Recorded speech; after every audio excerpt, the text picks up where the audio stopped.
You are listening to the Main Event Moto podcast. And that would be episode 161 of the Main Event Moto podcast. I want to give a huge shout out to Fly Racing, Mika Metals, No Toil, EMT Racing, Viral Moto, and Olmi Creations. Thank you guys so much. And of course, motosport.com, All-American Chevy of Killeen, screen printing done. Guts Racing, Scott USA, DRS suspension with Race Tech. Producer Joe, how you doing, man? Doing so good. We came out of the darkness. The 10 days, we're here. It never happened. We survived. I've been waking up every day wondering when my phone just wouldn't work. Oh, there's people who think it happened. They think it happened? Yeah, they think it happened. There's reasons why it happened. They're interpreting it certain ways. Oh, man. Yeah. Well, you know what? To be fair, we are not experiencing things like everyone else is. There's parts of the country that are experiencing this a lot harsher. I don't know if you saw the guy who was surfing out in the ocean by himself. Oh, yeah. And then had to run from the Po. Yeah. So you got that going on. Sure. Then you got NorCal where we are, where it's not changed that much. Yeah. The restaurants and all that has kind of changed, but go drive on the freeway, Joe, right now. Go out there. It looks like every day that I've ever been around in NorCal. So. Right. Less traffic, though. That's cool. A little bit less. Yeah. A little bit less. Yeah, you can get to places a little bit quicker. Otherwise, how you doing, though? Good? Yeah, so good. How's the week been? We took last week off, so I haven't seen you in a little bit. I know. That was great. That was a nice little Oh, break. that sucks. Makes me sad. What are you doing? Just, I'm still working and then mostly playing Call of Duty. Me and Hobo Nick have been getting down on the You been playing Xbox. with my brother at all, too? No, he hasn't jumped on yet. I just know that Vincent and Nick on Twitter have been, talking like they're gonna play together, but I don't know if it's happened. Yeah, I don't think it has. Oh, all right. How you are you pretty tight right now on your COD? You good? No, I'm horrible. You rusty? Yeah, very rusty. Haven't played in a long time. All right.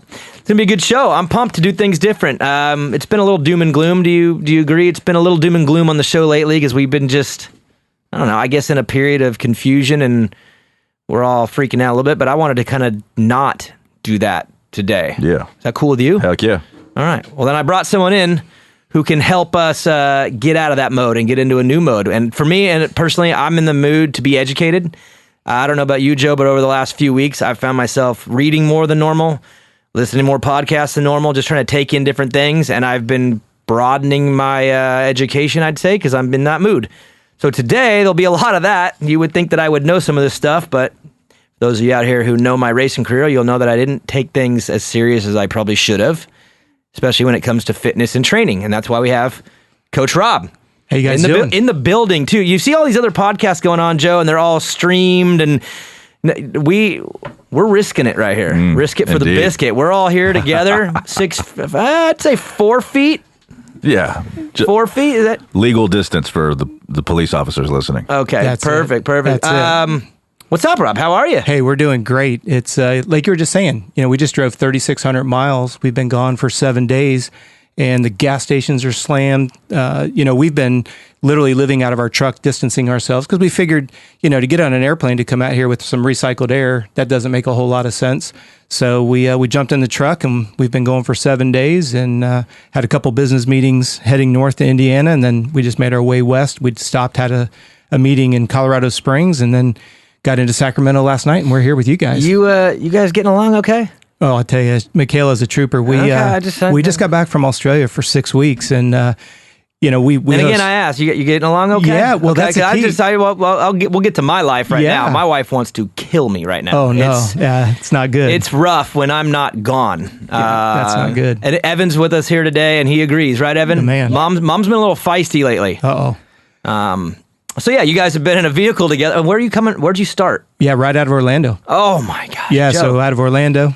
Yeah. From Orlando to Sac. That's awesome. Yeah. So how's the country look right now? We were talking about that driving out. It's business as usual. Everybody's cordial. Everybody's obviously, and I always find it interesting. It's taken a global epidemic for us to put some kind of importance on a strong immune system and some good personal hygiene. Coming back from Australia, I one of my biggest pet peeves is, you go to the airport and these guys are using the urinal and then they turn right around and walk out. And I said to this one dude, I'm like, seriously, man, we've just been on a plane for 23 hours. And I said to Michaela, do we really need to have a police officer in the restroom to make sure you wash your hands? This is ridiculous. Hey, I love the ability to be free and do what I want, but with that comes, there's problems with that, and one of them is hygiene. We're disgusting human It's beings. unbelievable. And we're supposed to be the smartest species. We are the smart, and we're pretty gross and pretty dirty. And I think, again, we're always looking for positives out of this. I hope everyone, I hope that over the next however many years, all of a sudden numbers in everything goes down as far as the flu, the cold.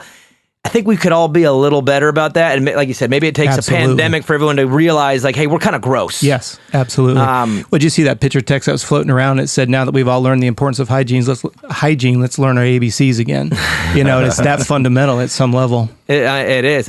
Before we get going too deep with you, how about I'm going to challenge you right now. Okay. Give me your background and your story in 5 minutes. You got it. From beginning till where you are right now with what you're doing. Just give me a big round overview on who you are and what you do. Absolutely. Been in Moto since 78, if you can believe that. Started with an RM80 in Orlando, riding in the orange groves. Grew up with Orlando MX, Bifflo, all the big ones. From there, went into BMX. Dad said racing was a little too expensive, so he got me into BMX, made my way up, raced pro, got 8th in the world in IBMXF Worlds. Really have always been around Moto my entire life. When I got 8th in the world, my dad sent me off to college, said you're going to get a degree in computer science, human resource management, and anything you want to do over and above, that's on you. So I started my master's degree wanting to become a doctor. One thing led to another. I made it while I was in school, got into the sport of triathlon, made the junior development program for the sport of triathlon, got to go to Colorado Springs and do a bunch of testing there. Nice. Unfortunately, got hit by a car training, so not nice, not good. And once you're a lame duck, you're off the team. So that was the end of that. But with all that experience at the Olympic Training Center, being an athlete, like I said, racing BMX to 8th in the world, started coaching a lot of triathletes, endurance athletes, mountain bikers. And so the coaching business started to really flourish when I was in college. When I got out of college, I went back, started my master's degree, and one thing led to the other. And I got approached by Toyota and their Moving Forward program. And that What year is this about? Oh, gosh. I'm going to guess, would it be early 90s, I would say, because that was the year that they were going to take 10 riders. That's when they had Hackley, they had Lemoyne, Mike Pacone, Chisholm. And out of those 10 riders, everything culminated at Loretta's, and then they had that jury of 5 or 6 people with Davey and some others that chose who was going to get the factory ride in the motorsport rig. Mm-hmm. And that year, Sean Hackley got it. That's right. Okay. Toyota had approached us, and in all transparency, I never wanted to get into the physiology side of motocross because I love it so much. And you know yourself, you get so entrenched that you can't go to a race without somebody asking you for something. And I don't want that to sound arrogant, but so the Toyota Moving Forward program brought me in, and one thing led to another. I got a chance to work with them. The guys at Podium Marketing out there in Colorado Springs had brought us on board. We got all the 10 riders there. Hackley won it, went to motorsport. And at that point, I guess word got out on what I was doing, the science I was bringing to the sport, and Ronnie Tishner got a hold of it. Okay. And at the time, he had Adam C., Zach Commons, and Zach Freeberg. So those 3 guys, I had the privilege of working with them. Well, Ronnie was also working with Ashley Feilich. So I got pulled into Ashley's program when she was a factory Honda. Can I stop you right there real quickly? What's going on with Ron Tishner now? I just talked to him this morning. Okay, because I saw Adam, that would be Cincerello, post something about it, and I was like, whoa, where have I been? I felt like I was way out of the loop on that, but what's going on with Ron? Yeah, just earlier this week, he got in a car accident and had 2 vertebrae that burst in the accident. He sent me a picture. I'll share it with you after. And pretty nasty. But he's good. I asked him even this morning, I said, how you feeling? He goes, getting stronger every day. So definitely thoughts, for him. He said he's going to have 100% recovery. Okay. And, he's got that flotations. He's got his own location down there in South Florida.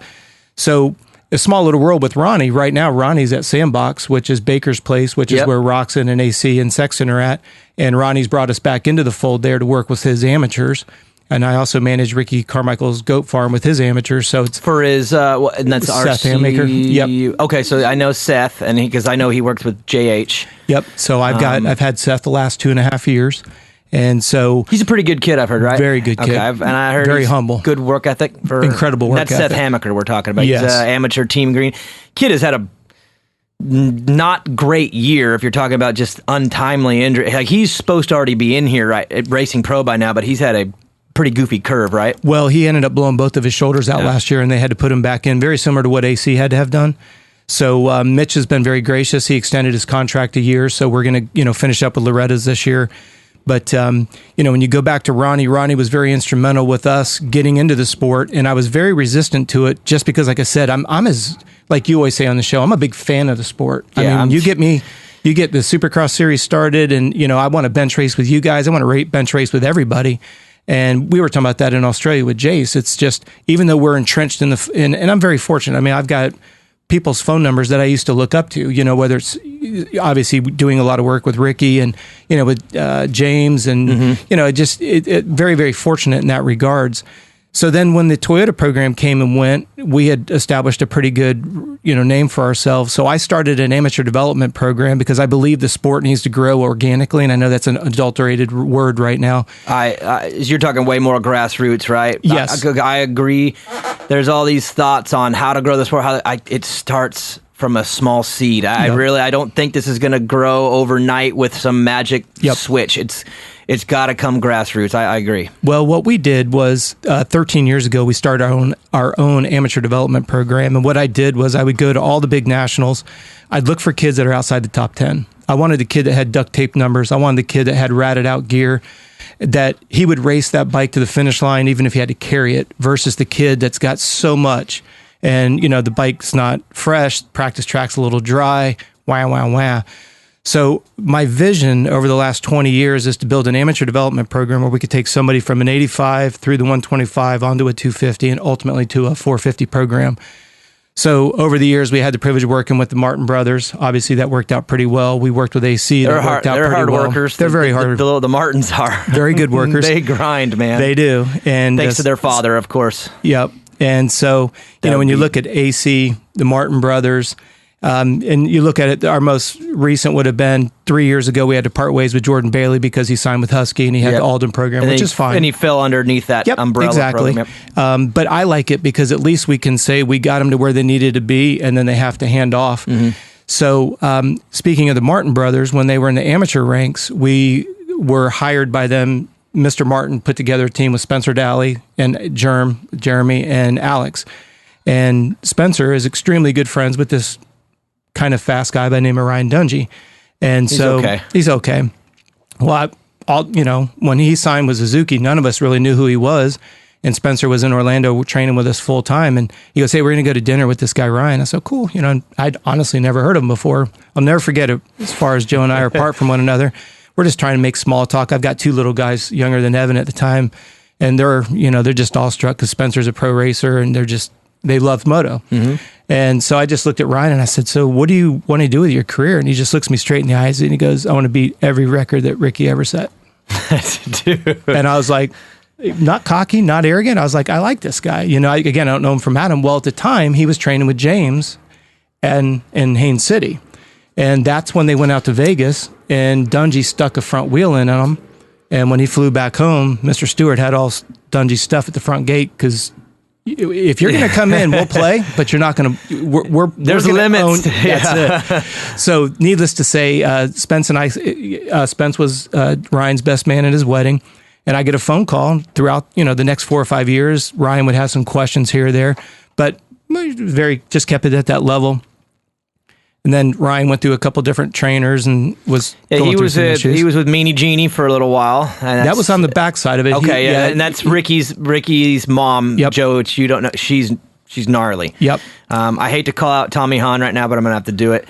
In 2009, I was living at Tommy's house. He wasn't there, but I was living there with Will Hahn and Ryan Sipes, and we're all doing our thing. And Tommy was with Ivan Tedesco, Ryan Dungey, and they were all Ricky's goat farm. Yep. And Tommy came home one week and we're like, "What are you doing here?" He's like, "Oh, I needed a week off. It was too hard. So my shoulders been bugging me. So I kind of maybe exaggerated its significance and I needed a week off just to come and take a breather because it was so gnarly." He was like, I need 1 week off and I don't get one, so my shoulder's kind of hurting a little more than normal. Yep. And it was his way to come home, and all he did all week was play Uno and basketball with us, and then he went back to Carmichael's back to the grind. That's it. But I know Dungey was there at that time. This is again 2009, and he was at Carmichael's the goat farm, right? Working with Jeannie. So yep.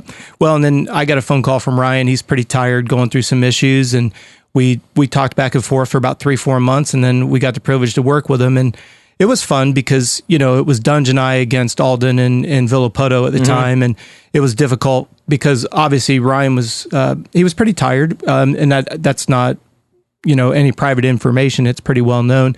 So we were in a catch-22 because you're trying to rebuild somebody, which we can talk a little bit about today if you guys want to dive into it. But you're trying to rebuild a fatigued body and still go race 17 rounds with one weekend off, and you're racing against Villapoto. He had just switched to the KTM, coming off the Suzuki. So you've got a stink bug of a 450 that won't go through the whoops. You got an all-new bike. That's all weird. New bike, all new team. Yeah. And you're dealing with Villapoto in his he's been on the bike 3 years. Prime. Yeah. I mean, he's just clicking them at that time. He's knocking them out. And it's difficult for me because you can imagine being a pro as you were. I'm coming in saying, hey, we're not going to train harder. We're going to sleep and eat more. And you're like, dude, I hired you to get me in shape. I'm here to get in shape. You're like, it's not a fitness issue. It's a fatigue issue. Yeah, it sounds like there's some details to the program that are wrong. Your work ethic's fine, buddy. Turn it upside down. Yeah, you're doing too much and not the right stuff. You're doing the wrong stuff. But you can imagine how that makes me look almost foolish to somebody who's a pro who has to be on his A game every weekend. Bonuses are attached to it, titles are attached to it, and your encouragement is, hey, let's try to add 2 hours of sleep a night, and let's go ahead and add in a 2-hour nap at least 3 days a week, because that's going to release growth hormone and HGH and testosterone. Well, for somebody, and this is not a Dunge, it's not an AC, it's just an industry issue. You don't have a lot of education on it, so you're bringing a subject that is completely the antithesis of what they think they're going to hear. Right. It seems so counterintuitive. So now there's already this inherent level of doubt. So I have to earn the trust by getting them to see it, feel it, but that takes time, and they don't have time because we're in the midst of it. Yeah, because you're starting the next season. And you've got the residual of 3 to 4 years. Right. It's like you said, you look at Han, took a week off. It's like, oh man, I felt like I've been rejuvenated. When you're on a grindstone like that for 3-4 years, and you're coming in saying, look, what we need to do to turn this around is not more load, not more work, actually the opposite. Mm-hmm. Why do I even need you here is what it becomes.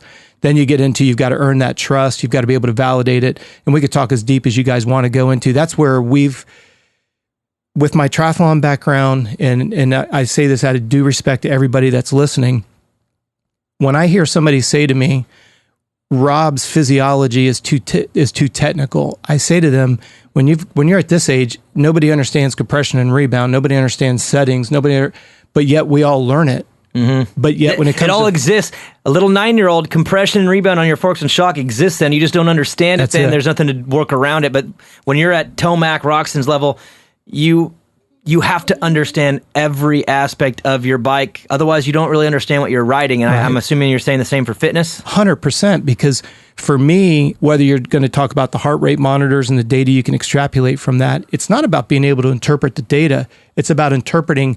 And you look at a motorcycle, how many total moving parts do we have?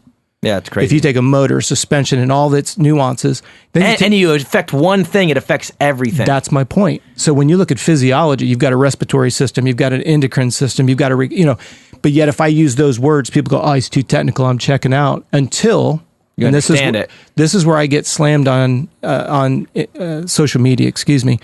Where I've had some people say, well, Robb's complicating the simplistic. And I say to them, you have to understand what I'm regurgitating and sharing with the listeners is the frustrations that have been presented to me. So I'm trying to break them down so people understand it.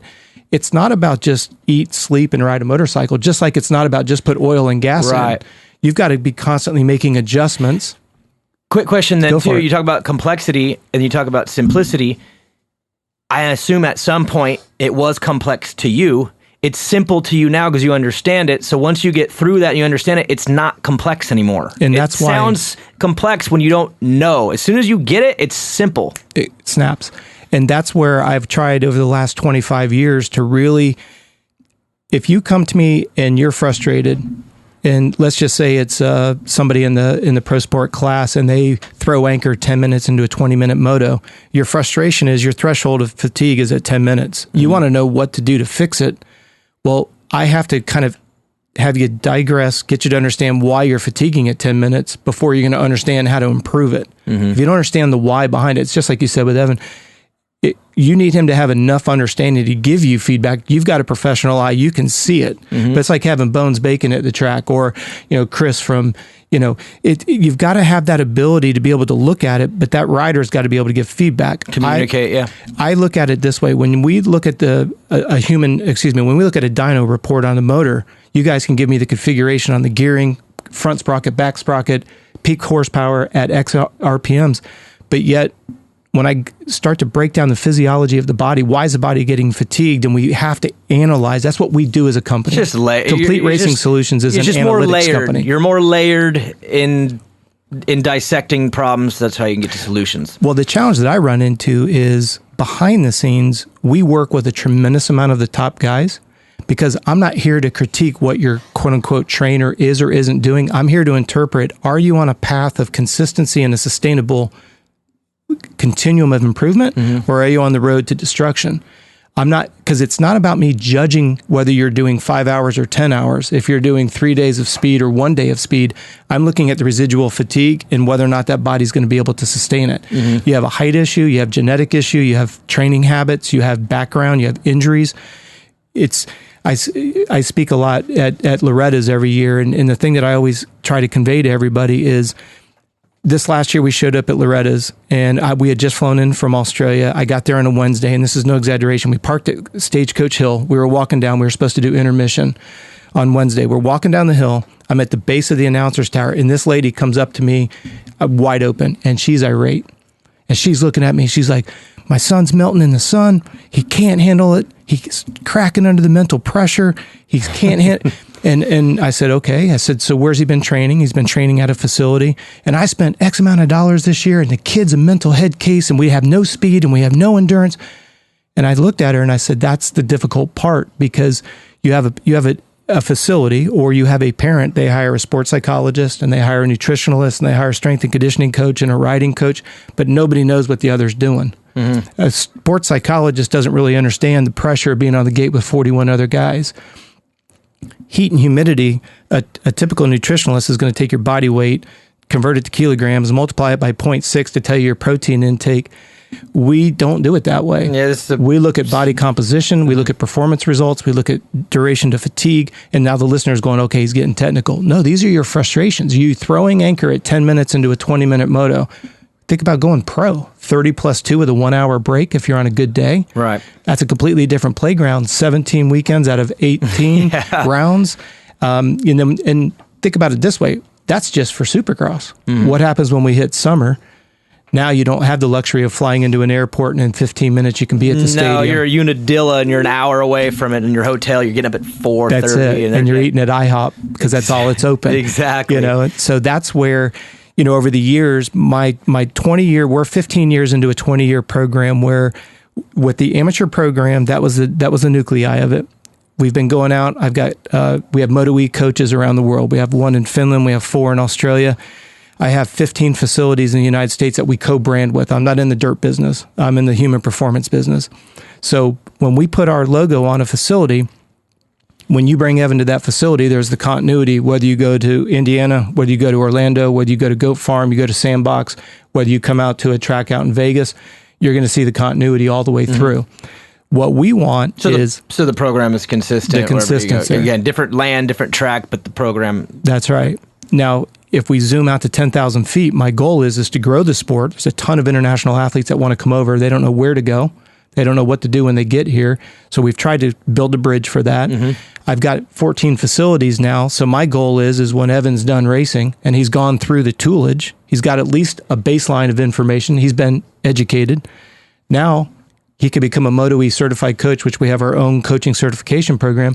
He now has 1 of 14 locations that he can go make a living giving back with the knowledge that he's got to grow the sport. So we have less injuries, more longevity. And now we start to grow. And you build the pool up of people that participate and the key. And then have success, and That's it grows the key. over time in dominoes. And it's interesting because like you remember when the Suzuki program went to, the amateur program dried up overnight when they hired James. The program went away. So, and I'm not dishing on anybody who has signed a contract with a manufacturer to be the trainer. I'm not interested in that, because 2 things happen. Number 1, all it takes is a team manager to go, my rider just went backwards in the race and it's your fault. Your program doesn't work. But yet I can download just like our sports getting to where now we can download the data and we can see how the motors performed, how the chassis performed, the suspension. I'm in a position where I can show the team, if they're willing to look at it, that the athlete's human performance was good. You could you could download the information on the bike. The bike performed well, but he had a horrible start.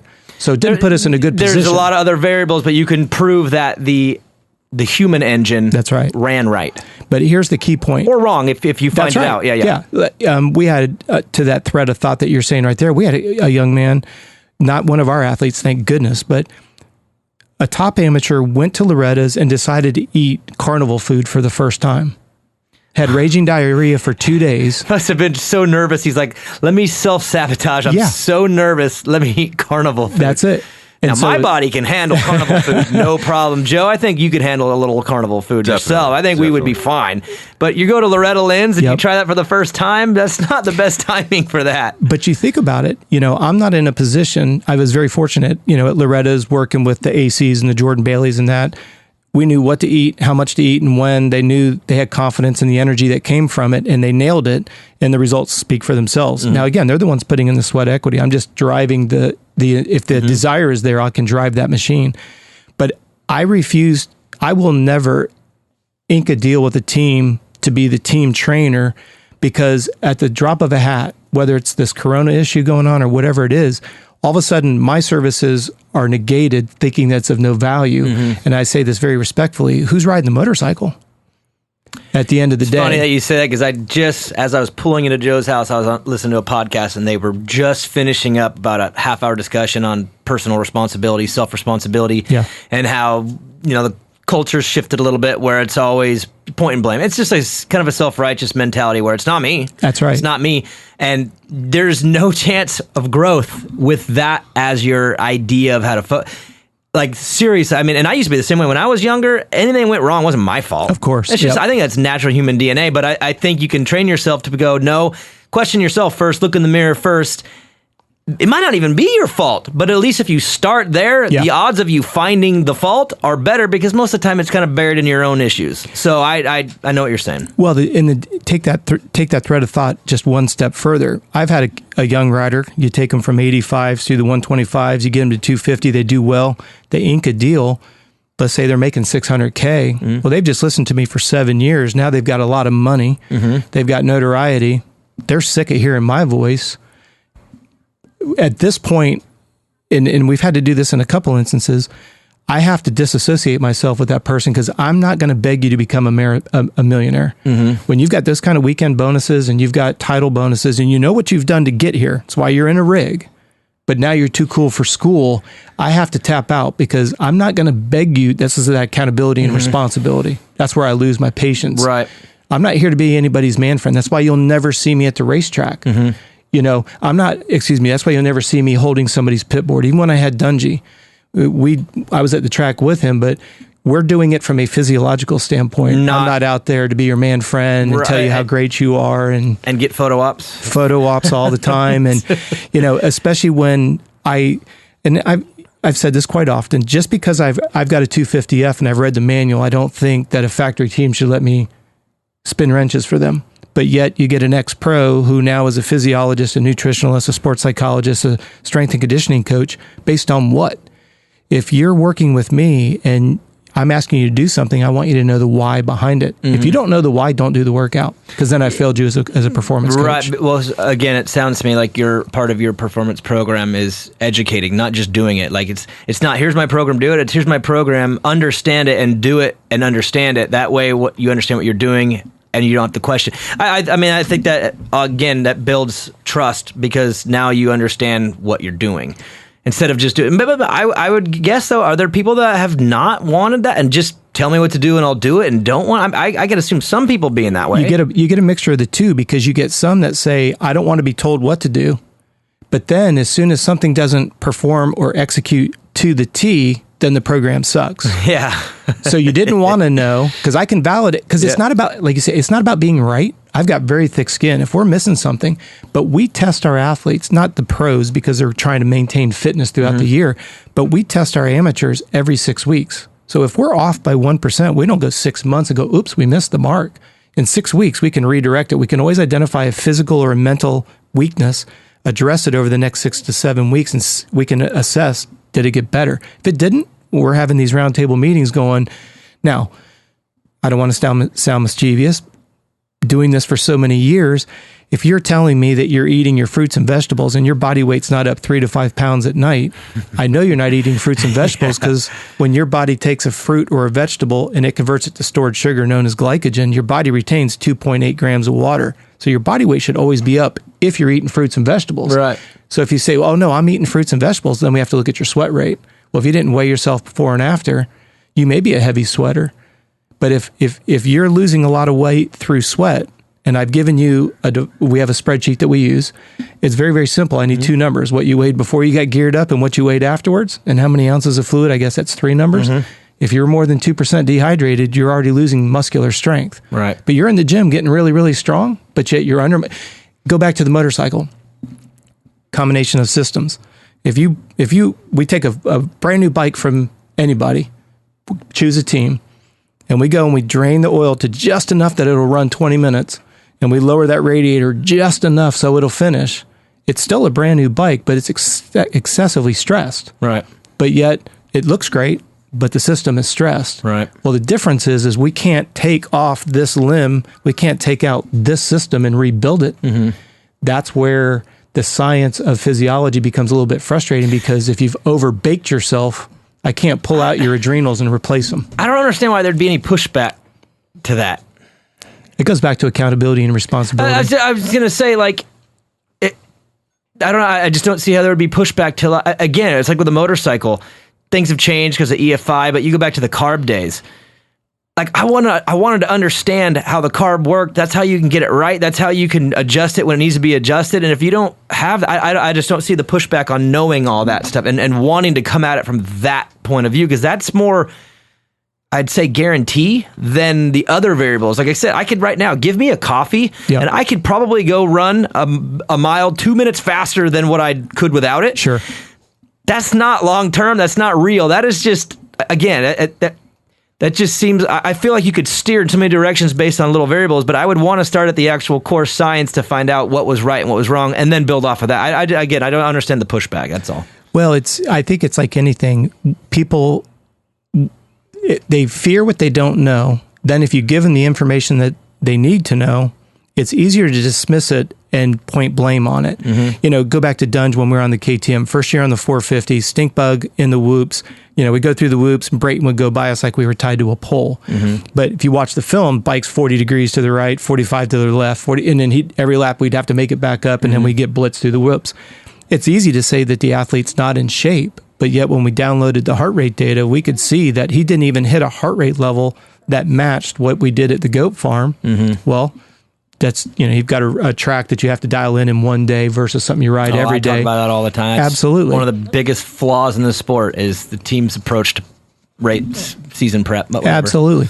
Well, but like you say, when you see heart rate numbers that supersede what they did in a race, and the rider's not able to push the bike because the bike's going to push back and put him on the ground, and we all know Dunge is the best at staying conservative. He's going to err on the side of caution because he knows he's got to be in it to win it. So, and this is not about speaking about Dunge in particular. It just goes back to your thought of why would somebody push back on it? Well, because it's easier for, in this case, a team manager to say he wasn't in shape versus, because you know how it is. You've been in those factory rigs. We're done with that race and we're all sitting there, and you've got everybody from the tire manufacturer to the chassis guy to the WP suspension at KTM and everybody else, and they're all looking at each other going, all right, so what part of the program isn't working? And nobody wants to say, "Oh, I'll take responsibility for that." Yeah, nobody's ready. It takes someone that is very willing to be wrong. And I don't know. I guess it's just different people in different times. I say I'm not the way I am now. 10 years ago, I would never. It was never my fault. Sure. And now, even when it's not my fault, I always blame myself first. Just with the hope that that's the easiest way to find a solution to a problem. If you're willing to admit it, then you can at least get to it quick. I don't know. It's again, I think it just changes with age and experience, because 10 years ago, I'm not gonna take blame for the things that went wrong. Well, you bring up something that is something that I've been pushing for almost to the point of annoying a lot of people, and that's coach accountability. If I bring on an athlete and I can only get 1.5 to 2 years out of that athlete, where's my accountability? So, because you're not building a program to last 1.5 years. Oh, it's about me. Right. I'm making it about me. I don't care if I burn you up from the inside out. I've got to make me look good. It's about me, the trainer. And then when you're done, I've already got 4 other guys in the hopper. And when you look at a situation where you're like, okay, I've got 5 guys I'm working with. If you won, it's because of me. If you lost, it's because you didn't do what I told you to do. I've got a win-win situation here. So what I look at is, you didn't win. Let's go look at your blood work. Let's look at your adrenals. You got EBV, Epstein-Barr virus. What's my responsibility in that? I knew you were tired. I didn't care. We're still going to hammer it out. We're going to grind it out because it's about me, instead of looking at it and saying, look. Because you need that guy to get you the results to get keep the pipeline full. But if you look at these watches and you look at the sleep data, you're not getting at least 2 hours of deep sleep. You're not getting 5 sleep cycles a night. Okay, now people are like, oh, it's too confusing. Wait. I'm showing you that your body's not absorbing what you're doing. I'm sharing with you you're not eating enough food. So look at the motorcycle. If it doesn't have enough oil, doesn't have enough radiator fluid, keeps running out of gas, you stress the system. Well, if you keep under eating, you don't get enough sleep, quality or quantity, et cetera, cumulatively the stress on the system, and I can validate it and show you, and then you say, nope, I'm not really interested in that. That's where it goes back to what we said earlier. I can't pull a part out and say, all right, let's just replace something that you've ruined. You grenaded the bottom end. Well, we just put a new motor in, but the rest of the chassis and all works great. So for me, it goes back like you were saying, when we're stepping back and looking at it, where's the accountability? That's what I want all the listeners to. I don't give a rat's ass who you work with. We work with people. In fact, there's some people we work with that their agents don't even know we work with them, because agents don't like us because you, the rider, pay me. An agent doesn't make money on that. You get paid as an agent when the money flows the other way. But I think of you as a human being, and I don't want that to sound all fluffy, but I'm not interested, and I'm going to be very transparent here. Motocross is our smallest segment. It's my biggest passion. I love it. I think the clamoring for knowledge, I think the need for knowledge for these athletes to bounce and not break, to have longevity and sustainability, that's my vision. That's what I believe. With that being said, when you step back on that, I don't care about what your name is on the back of the jersey. You guys make 1/10 of what some of my athletes make in the world. Right. We're in every sport. And I don't say that arrogantly. So don't get into this, oh, well, it's because of somebody's last name. I'm looking at quantified numbers. That's Michaela can attest. I'm a very zeros and ones guy. You're either getting fitter and faster or you're not. And if you're not, we have to agree to step back and analyze it and fix it. Whether it's you've got to eat another 3,000 calories a day, whether it's you've got to take one day off that bike, not because you're soft, you simply are showing you're not absorbing it. Whether it's genetics, whether it's history, injury background, I don't know. But what I will promise you is we'll find out what's causing it. While we were driving yesterday, I was talking to a dad, very, very top amateur. He's been at a facility for 3 years. Absolutely roached the young man, roached him. And his dad's like, and again, I'm going to give a little bit of background. The dad had approached me about 2 years ago, and the facility heard that they were going to use us from an analytics standpoint. They were given an ultimatum. You work with him in any shape, form, or size, him being me, you will not be allowed to be at this facility. Jeez. Now, 2 years later, the facility's completely roached the kid, had 2 opportunities for a factory ride, which now the ship has sailed. Now, here's the reason why dad called me. He's not even racing anymore. He's got a 17-year-old kid who has all 4 signs of adrenal fatigue. Night sweats, hungry, craving simple sugars, and the 4th one for the listeners is low sex drive. So if you have low sex drive, craving simple sugars, tired and you can't sleep, and you have night sweats, those all are the big 4 external signs of adrenal fatigue. 17 years old. Where's the accountability to the facility? Dad's been paying all this money. Mom and dad have been paying this money. The facility's like, we're grinding it out. This is what we said we're doing today. We don't care what your body tells us because you're a pansy. You need to suck it up because he's doing it. You know how this goes. And now you've got kerosene on a fire, and then you get that detrimental mindset. Now all of a sudden you've got a kid that's sick at 17. Yeah. And his sport's over. But the facility, I'm assuming, throughout their roster of riders, got themselves some titles probably, and then the pipeline of applicants fills back up. And then you and then flip it and add one more dynamic. This particular rider was used as marketing as to he's here as an amateur. That amateur now becomes the benchmark. Everybody bridges and catches this rider. This rider has a regression, gets burnt out, is out of the picture, while the other 4, it's kind of like at the expense of that one rider that was used for marketing. Where's the accountability? Right. Of our 14 facilities, I've had to walk away from facilities because I've had dads of riders saying, you're not pushing my kid hard enough.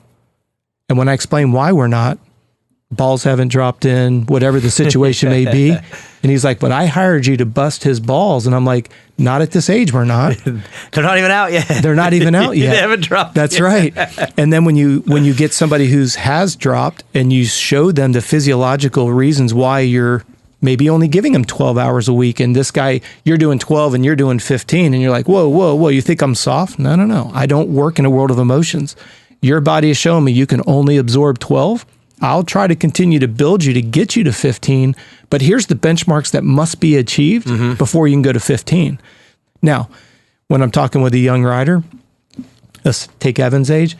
If I have a parent that's like, I need Johnny to be, Loretta Lynn's champion this year, and he's not really capable, but do it at all expenses, we don't ink a deal with them. Right, because then it's all, process. again, it's more performance based on what the end result is and not the process through. Like you said, you're building a machine, but you don't, at the end of the day, you don't turn the throttle. So it's like, it's still on the rider. And that's what the crazy part is about how hard the sport is too. You look at how many good guys there are. They're all in shape. They're talented. Their bikes are great. Someone's still going to get 10th. And they might leave that night being, oh my God, this is so pathetic. This is horrible. But at the end of the day, it still comes down, you got to race. Yep. And that's, and what you're trying to do again is build the body to allow it to race at its best capabilities. But it's on the rider to race. But here's something you said earlier, and I'll say this over and over and over again. Human beings are scared to death of success. They are not afraid of failure. Because of what you said earlier, he'll go sabotage, go eat carnival food, because then he's got a built-in excuse. I've got raging diarrhea, GI distress. I had fear of failure so bad that I would self-sabotage and make that way. At least I had an excuse for why I didn't do it. And it wasn't because of something straight up. I did that. But as a kid a lot. Let me flip it on you though. Is it really the fear of failure? Because if you succeed, the fear, or rather the pressure, comes that you've got to now do it sequential weekends. No, that's what it was for me. Okay, so then maybe it was fear of success, because my always thought was, if I go to an amateur national and I come out and win the first moto, now I have to win every single moto the rest of the weekend, and I literally would have so much nerves and pressure that I would self-sabotage to where, I had to come from the back this race, but I rode really good, right? Yep. But I didn't get the result that I probably could have because I didn't want to back it up. I honestly, I can't believe that it's that simple, but that was an issue with me my entire childhood. Absolutely. And even into the first half of my pro career, it was the exact same way. Oh, if I do really good tonight, then that means next week I have to too. And I don't know if I can. have to. There's the word, I have to. So if you digress back, if over the last 6 months, if you've had incremental improvement, and I can show you what you've done to get that improvement, then when you're sitting on the starting gate and I can say to you, you've done the homework, everything we do collectively is in a proactive manner. We are proactively doing these things to get these results. The behavior has to match the desirable outcome. When they're sitting on the starting gate, we don't have to win. Nobody is going to be more disappointed in not winning than the rider himself. So what we have to do is we have to create a paradigm shift. I'll give you a perfect example. We work with Seth Hammaker. That would be our top guy right now, amateur-wise. We work with Logan Best with the Yamaha team. I know that kid. He's a good kid. Very good kid. We went to Loretta's last year. We got our butts handed to us by Deegan, Daxton and Deegan. They were the guys. And I just said to Logan, I said, did you give me 100%? Yes, sir. Did you do everything I've asked you to do for the last 6 months? Did he say yes, sir, yes, too? He does. He's like, I had him on Race Day Live maybe last year. Yep. And when I was done, I was like, that is the most polite, well-spoken little kid I've ever talked to. But what was so cool about Logan is he was willing to sit down, and I showed him all of his physiological improvements. We have a ton of analytics that, depending on the age, we can water it down. So but the moms and dads have a better understanding because it's about confidence in the system. It's not about me. It's about them having confidence. Because once they buckle that helmet on and we roll into the gate, it's all, the old 90-10. Training's 90% physical, 10 mental. Racing's 90 mental, 10 physical. So that's why I was saying you have to be able to put it all together. So what we did with Logan is I said, look, just keep your nose to the grindstone, man. Just keep doing it. Well, then we come out to Springadine and we beat Deegan by 14 seconds. And my thing again, there's so many variables though. Absolutely. Like I'm sitting here already in my own Absolutely. head. I hate to make excuses for the kid, but I could make some right off the top of the bat. And this is no diss on Yamaha, but I'm sorry, but the KTM 85 is psychotically like the best hands bike down. I mean, ever. I rode one a couple months ago, Joe. You'll laugh at this. Kid, one of Evan's friends, Yeah. Michael, had a KTM 85. His dad said, go ride it. So I went out in the kids' practice and rode it.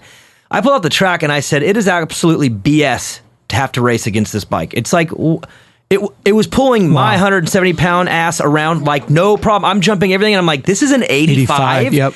And I'm thinking to myself, how can you even compete against this bike? And that was a bone stock one, let alone Tweaked. what Deegan and Dax run. So what I'm getting at is there's so many other variables than that, and you got to take them all into consideration when 100%. the days you lose and the days you win too. People always act like when you lose there's a reason, when you win there's not. No, there's reasons when you win too. I mean, Ken Roxon won. We were just watching St. Louis was on here, whatever. He won by however many seconds. Well, he was gone on the fourth lap. So as great as that night was for him, and he should be proud, don't take it as this is the norm. Yeah. You had a lot of help that night. That's so right. take it as a win, be pumped, and get right back to work because the next one might not be so there's just more variables. There's a million variables to the results of every given day or night. And 100%. And that's where you get into the psychology of performance. If your behavior matches the desirable outcome, and when they start to overlap,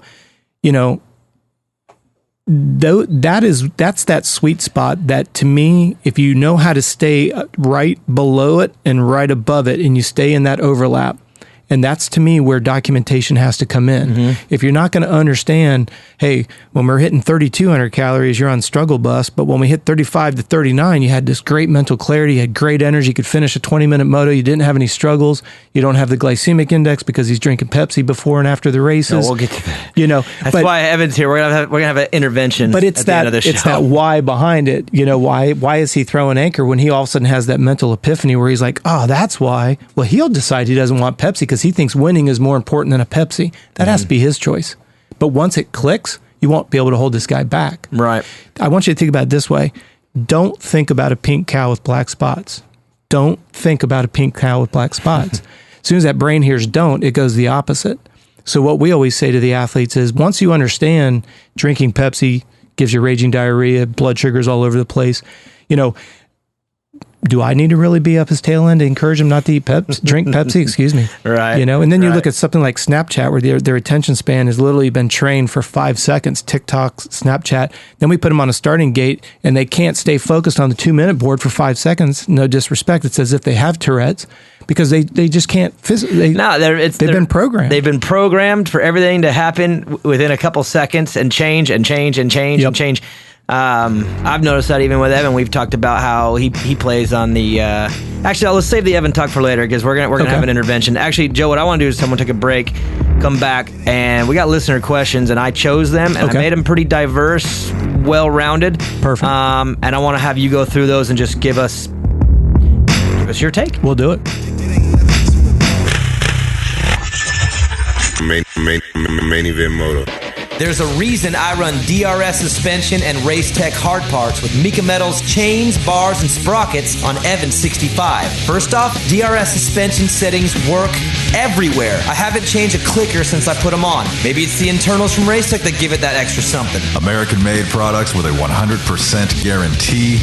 You don't see that every day. Yeah, the DRS Race Tech combo works for me. And what can I say about Mika? First off, they've been with us since the beginning. The quality of their bars is top of the line, and Mika is the only chain and sprocket combo I run. Motoheads, get with the program. It's DRS suspension, Race Tech, Mika Metals.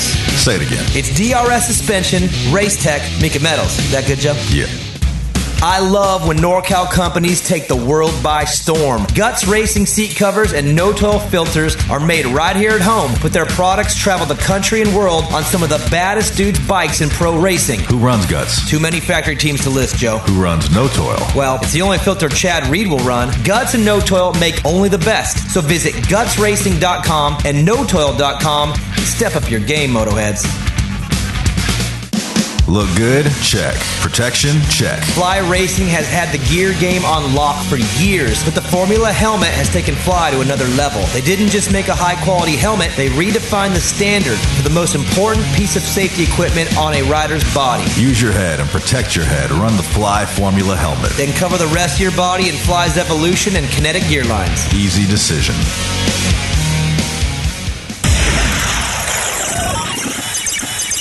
Main Event Moto Podcast. Coach Robb, I'm bummed. Why's that? Because I was going to race Salt Lake Futures. That should be coming up here in, what are we? I mean, we're talking a few weeks. Yeah, I would be exactly. battling it out. Speaking of Deegan, Yeah. he's lucky this all happened. But no, my point is that Fly sent me their new spring gear, a Formula helmet. They got me all decked out. I'm ready to go. And I did wear it once. I rode, I don't know, a week or two ago. But it was for Salt Lake. And now I have this fresh set of gear, and I don't know what's happening, and I don't know when I'll get to use it, whatever. But to Fly's... Isn't it amazing how far Fly has come in such a short period of time? I mean, you really think about it when Trey first came out with it? I'm not going to lie. I'll be straight up honest. When Fly first came out, and they'll be honest too, the gear was so ugly. It was and hard. So it bad. was hard. Eric Nye's one of my best friends, and he won a Loretta title in Fly gear, and he's got photos on his wall at his house, and I'm just like, oh my God, that gear was bad. But I don't know if it's just hired the right people, right? They just have JT Money's doing such a good job does with a them. good, their whole team is great over there, but that Fly has turned it around. They're so good now, and it was so bad in the beginning. It really looks good. I mean, and you look at how some of these other gear companies, you kind of go, where's that design team going with that? And the crazy part that makes me laugh is that like they're always working 2 years in advance. So right now, the 2021 Fly gear is done. 2022 is probably about pretty done close. Too. So they are guessing years in advance. So if a gear company comes out with a really, really bad set, you're like, they miscalculated the future when they designed this because it's usually about 2 years off. So I don't want to make fun of any other gear companies, but there are some that come out with some pretty fugly sets, and it's like, oops, they miscalculated. All right, so we got our listener questions. Scott USA Prospect listener questions. Joe, we'll do our thing. We won't. I don't want to speed too quick because I don't want to rush you. But let's we'll stay tight so we can get to everybody. You got it. Cody 975 Piscatelli. He says diet tips for road bikes, pre, intra, and post ride. When it comes to that pre-ride, a lot of people don't understand, and this doesn't matter if you're cross-training, strength training, going to ride moto. Definitely want to get some good solid food in you. Not to get technical words, but we call low glycemic, eating real raw food. Let's just keep it real that way. Picture walking in the grocery store, anything that's on the perimeter is considered real and raw. Get it from there. You can have good stabilized blood sugar. That'll help before. During. How much before? Because I've always heard, and I'm gonna throw this question in along with it. I've always heard like if you go to the races and you drink a bunch of water before your race, you didn't hydrate yourself. You hydrated yourself the day before. That's why you drink a lot before, because it needs to be in your system. So when you talk about this pre-ride, you're not talking like right before go and eat. Is there like a time frame of when Absolutely. It's most effective? Yeah, 2 hours is the magical number. 2 hours allows you to digest, absorb, and purge. Not to be rude, but that's just really what you're looking for there. So 2 hours is your magical number when it comes to what we call real food, complete meal. And then let's say that you're at a race, especially with a local race where you might be racing 2 or 3 times, let's say in an hour and a half, you want to stay strictly on liquids. Okay. Because anytime you throw a solid in your gut, your body has to divert blood and water into the digestion process. It's got to turn it over to there and work when you don't want it working on that. Well, you've got a hierarchy of needs. Yeah. Your body's always going to focus on maintaining core body temperature first and foremost. So digestion goes to the backside, and that's why we get a bunch of GI, gastrointestinal issues thrown up in your helmet. Is that why you're gassy in the middle of a moto? Absolutely. For no reason whatsoever. Your body's going, yo, bro. Yeah, your body's always going to worry. Its number one priority is not die of a heat stroke. So it's going to take the blood and send it to the muscles for working oxygen, and take the water and send it to the skin for sweating. So now digestion shuts down and it starts to ferment in your gut, and that's why you get gassy. Okay. About post. Post, the big key is going to be the protein and the carbs. Some will argue 3-to-1, 2-to-5, whatever it may be. The key is you've got it's called a glycogen synthase. You get this little tight window to replenish depleted sugar. It's about 20 minutes. So you want to hit it as soon as you're done. And the idea here is if you've got another race, you're going to have to stick to liquids. If you're done for the day, you need to get to a complete meal. Time to rebuild, right? Yeah, exactly. As soon as you finish, you're already in recovery mode. Okay. So always think about it that way. And to simplest, to answer his question specifically, keep it real raw food before and after. And then in between, it needs to be like sports drinks that are, high in electrolytes, good sodium, potassium, those types of things. All right. There you go, Cody. DC 904 says, "Hey, Coach Robb. I hear that jumping rope for 10 minutes can equate to running 30 minutes. How accurate is this?" I'm not going to put much credibility into that because you got to look at body weight. If you've got somebody that's 100 pounds overweight jumping a rope, that could be a pretty taxing exercise. You take somebody like Evan, he'd do that for an hour and a half and feel like he didn't do anything. I don't know if there's an actual mathematical calculation with that. I like jump rope for Moto because nothing else teaches you how to get off the heels and more on the balls of your feet, and nothing will help. So it's not even just a fitness thing. You're also talking about a technique on the bike thing. That's exactly it. To me, I always, as we said earlier, anything that you do off the bike, you need to know how it translates to the bike. If you don't see its translation, you don't need to be doing it. Okay. So jump rope is great because it builds the strength and the flexibility of the ankle joints, gets them up on the toes of their feet, and it builds the calf strength. Calf is actually responsible for it's called lymphatic return, getting the fluid from your lower leg back up. That's why when you get into a lower leg cast, you take it's why you look like you got little Vienna sausages, toes, because the calf doesn't do the pumping that it's supposed to get the lymphatic fluid back out. So that's why we almost beg, steal, and borrow that the doc does not put us in a hard cast. So that's a catch-22 because they know if you can get your foot in a boot, you're probably going to go back riding. So they put that monster cast on there to keep you off of it. And jump rope's good, though. I would assume, too, the difference between running, cycling, jump rope is all just what the actual goal is. They're so different when it comes to getting in shape and being fit. They're not the same. It's like, what are you attacking? Are you going for long distance? Are you going for general health? Like, I would assume there's difference. Every workout is steered to accomplish something different. That's where periodization comes in. You're doing things in preseason completely different than what we're doing in pre-competitive and competitive mode, because obviously at a pro level, you're in maintenance mode when the season begins. But that preseason, depending on the identified weaknesses, if somebody's come in from an injury, they're going to have a different needs set than somebody who hasn't. And then you look at somebody with genetics. You've got somebody, could be extremely small and petite. We got to be keeping them strong because we're not trying to put a ton of muscle on them. We just need them to be strong enough to go fast. And that's where you get into the science of genetics. You got to look at strength-weight ratios. Now we get into some of the technical components. Nice. Next one. Ben_races says, thoughts on the Phil versus Rhino jazzercise gate. I only put that in there because I don't know what that is. Do you know what that is? I do not. I don't. Was they talking about Phil Lawrence, or who would Phil even be? Whenever I hear the word Phil, I think of Nicoletti, and I don't see how Nicoletti and Ryan Hughes would be combined in a what? What is the question again? I threw this in there hoping that you would know what they're talking about. I don't know what they're talking about. He follows it up with, and the complex versus simple approach to programming and training. Well, I would guess that Phil's probably promoting that it needs to be more simplistic, knowing that Rhino can get pretty technical. It goes back to what we said earlier. It's like saying that you want to go buy a motorcycle and then not have to do anything to make it run. You're not going to put like you said earlier, you're not checking tire pressure, spring settings, or anything else. I don't think what I do complicates nutrition and physiology. I think it's about taking a frustration and helping people understand that there's a history that's led to that frustration. And sometimes that can be perceived, as you said, Joe, as being complex.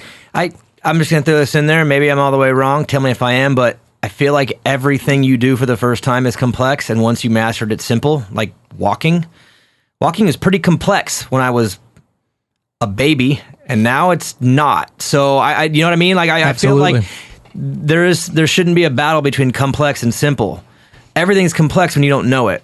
Everything is simple once you know it. So we consolidate that into a term I've written a sports psychology program, and I call it the Familiarity Principle. If you drive somewhere for the first time, that mile feels like an eternity until you start getting some benchmarks. Oh, you got 7-Eleven, you got this, you got that. Then you drive that mile, and it just seems like nothing.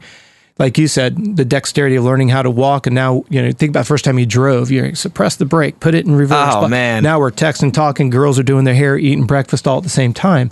So the idea here is, when you do something for the first time, that's why we design our strength programs the way that we do.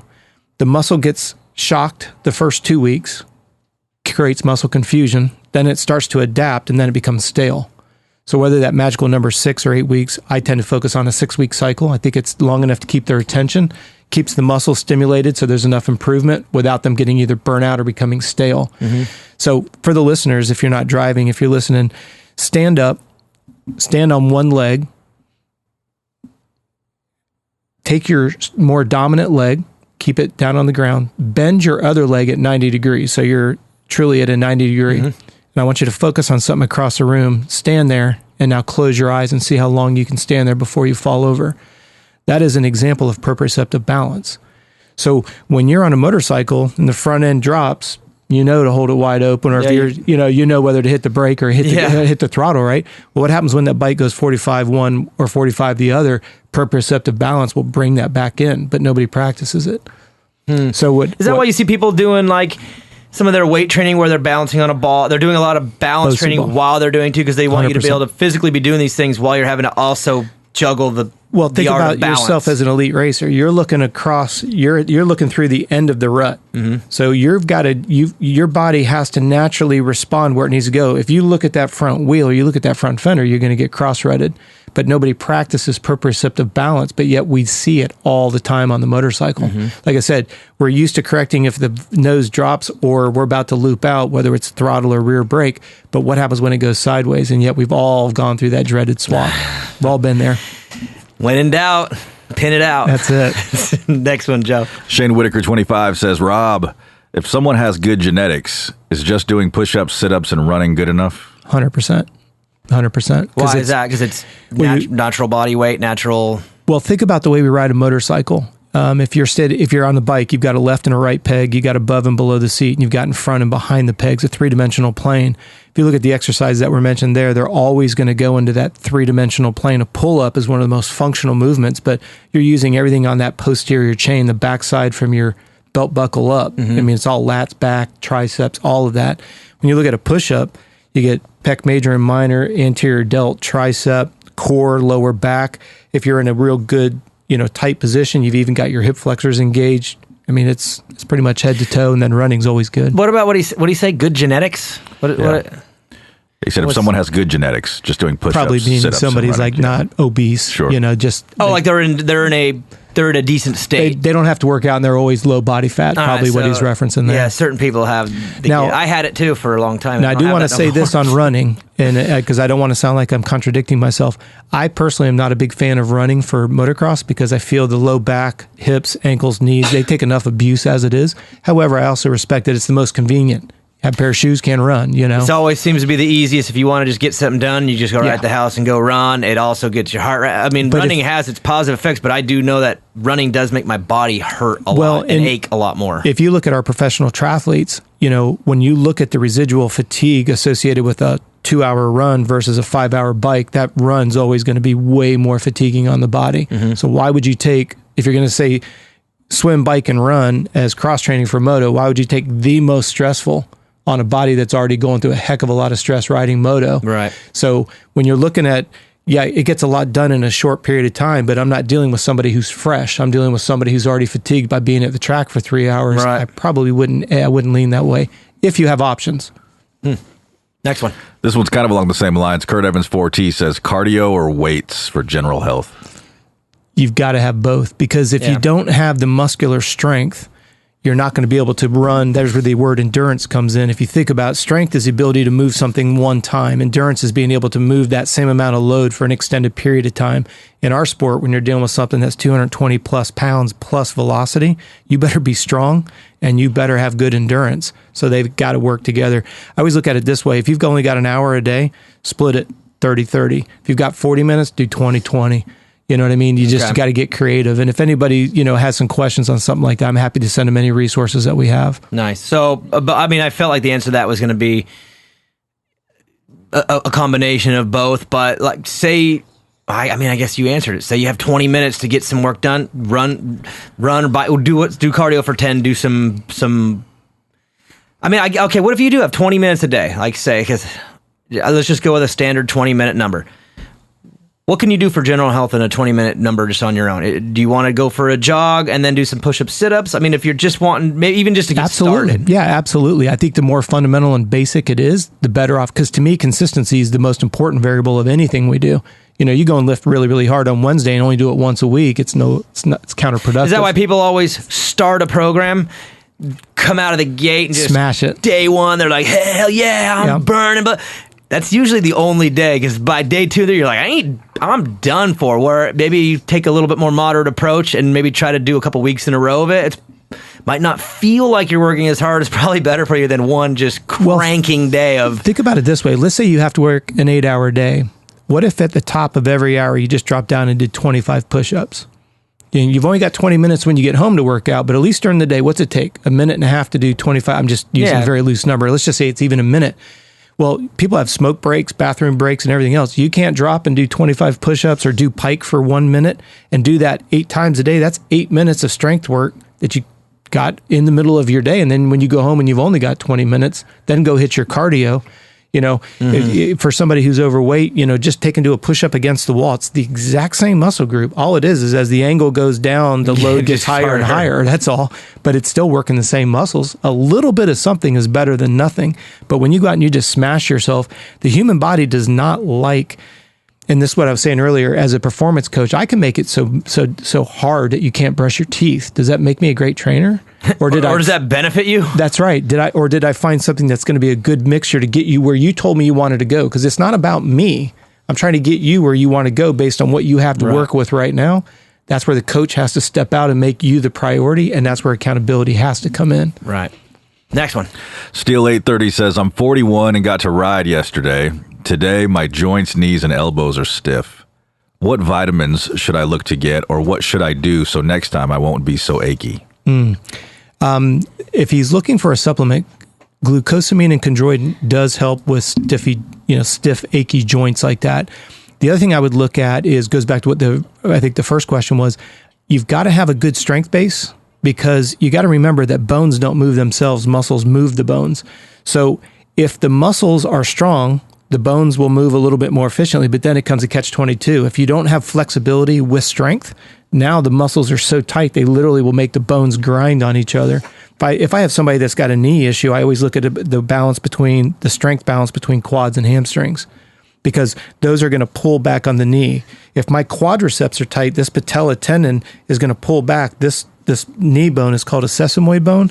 Well, if this muscle is tight, the tendon that goes from your knee to your thigh, if it pulls back, well, the end of that femur is getting ground against the bottom of the kneecap. Well, now you get runner's knee, called chondromalacia.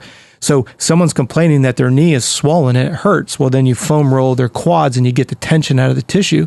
Now the muscle's elongated and the pressure. There's a difference between a pain site and a pain source.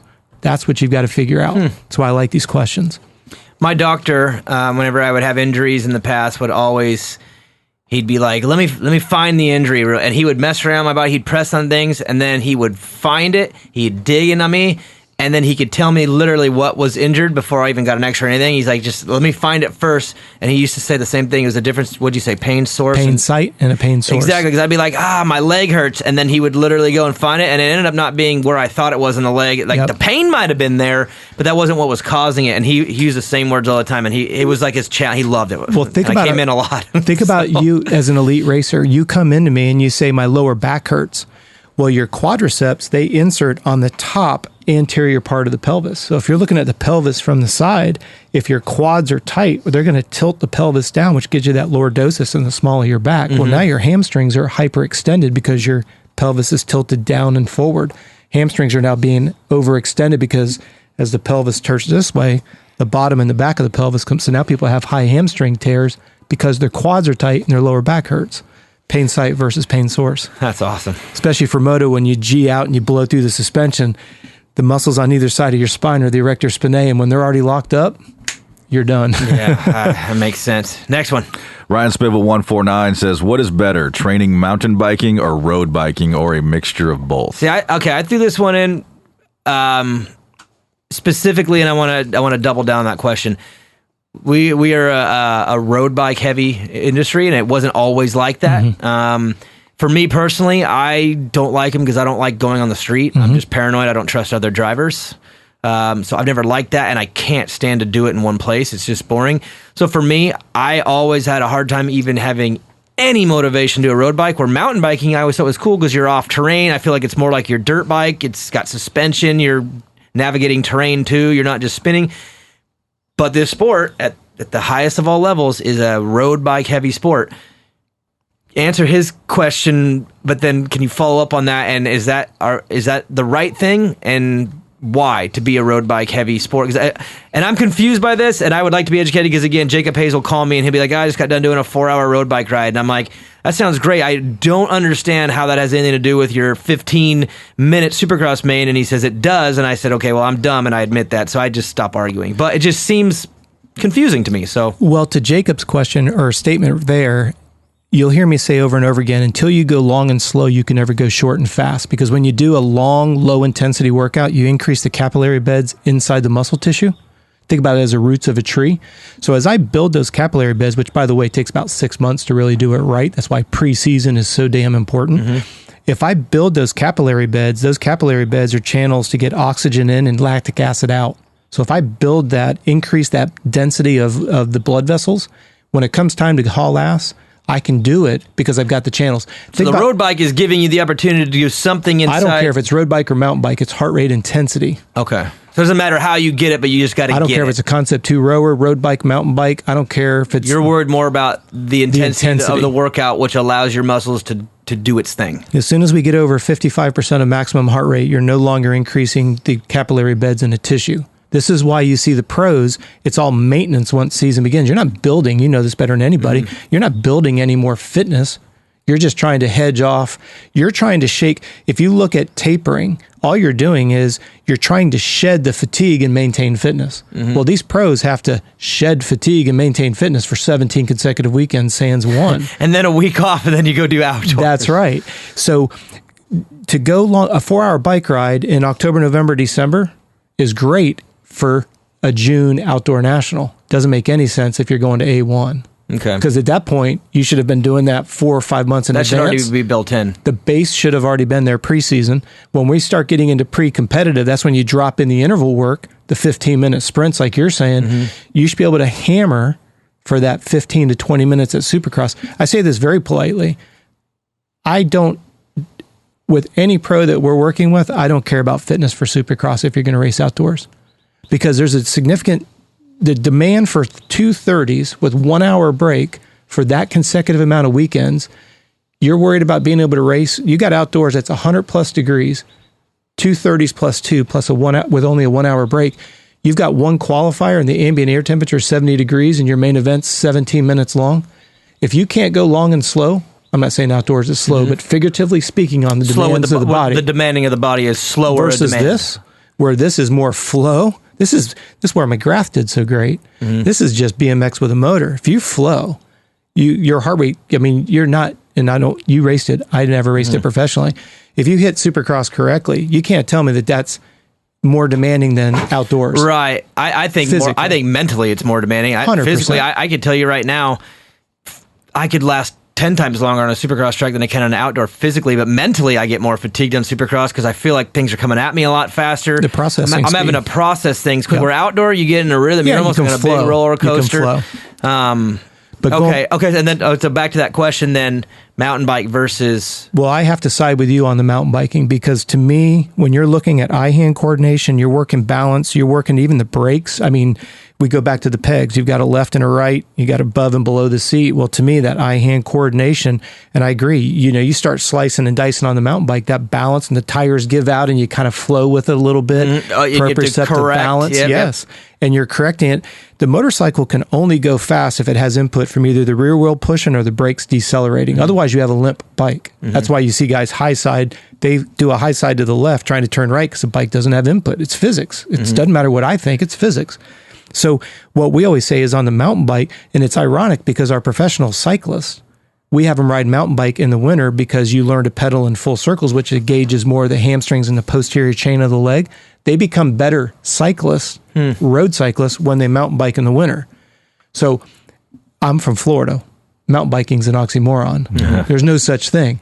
But I would prefer to get off-road when I can.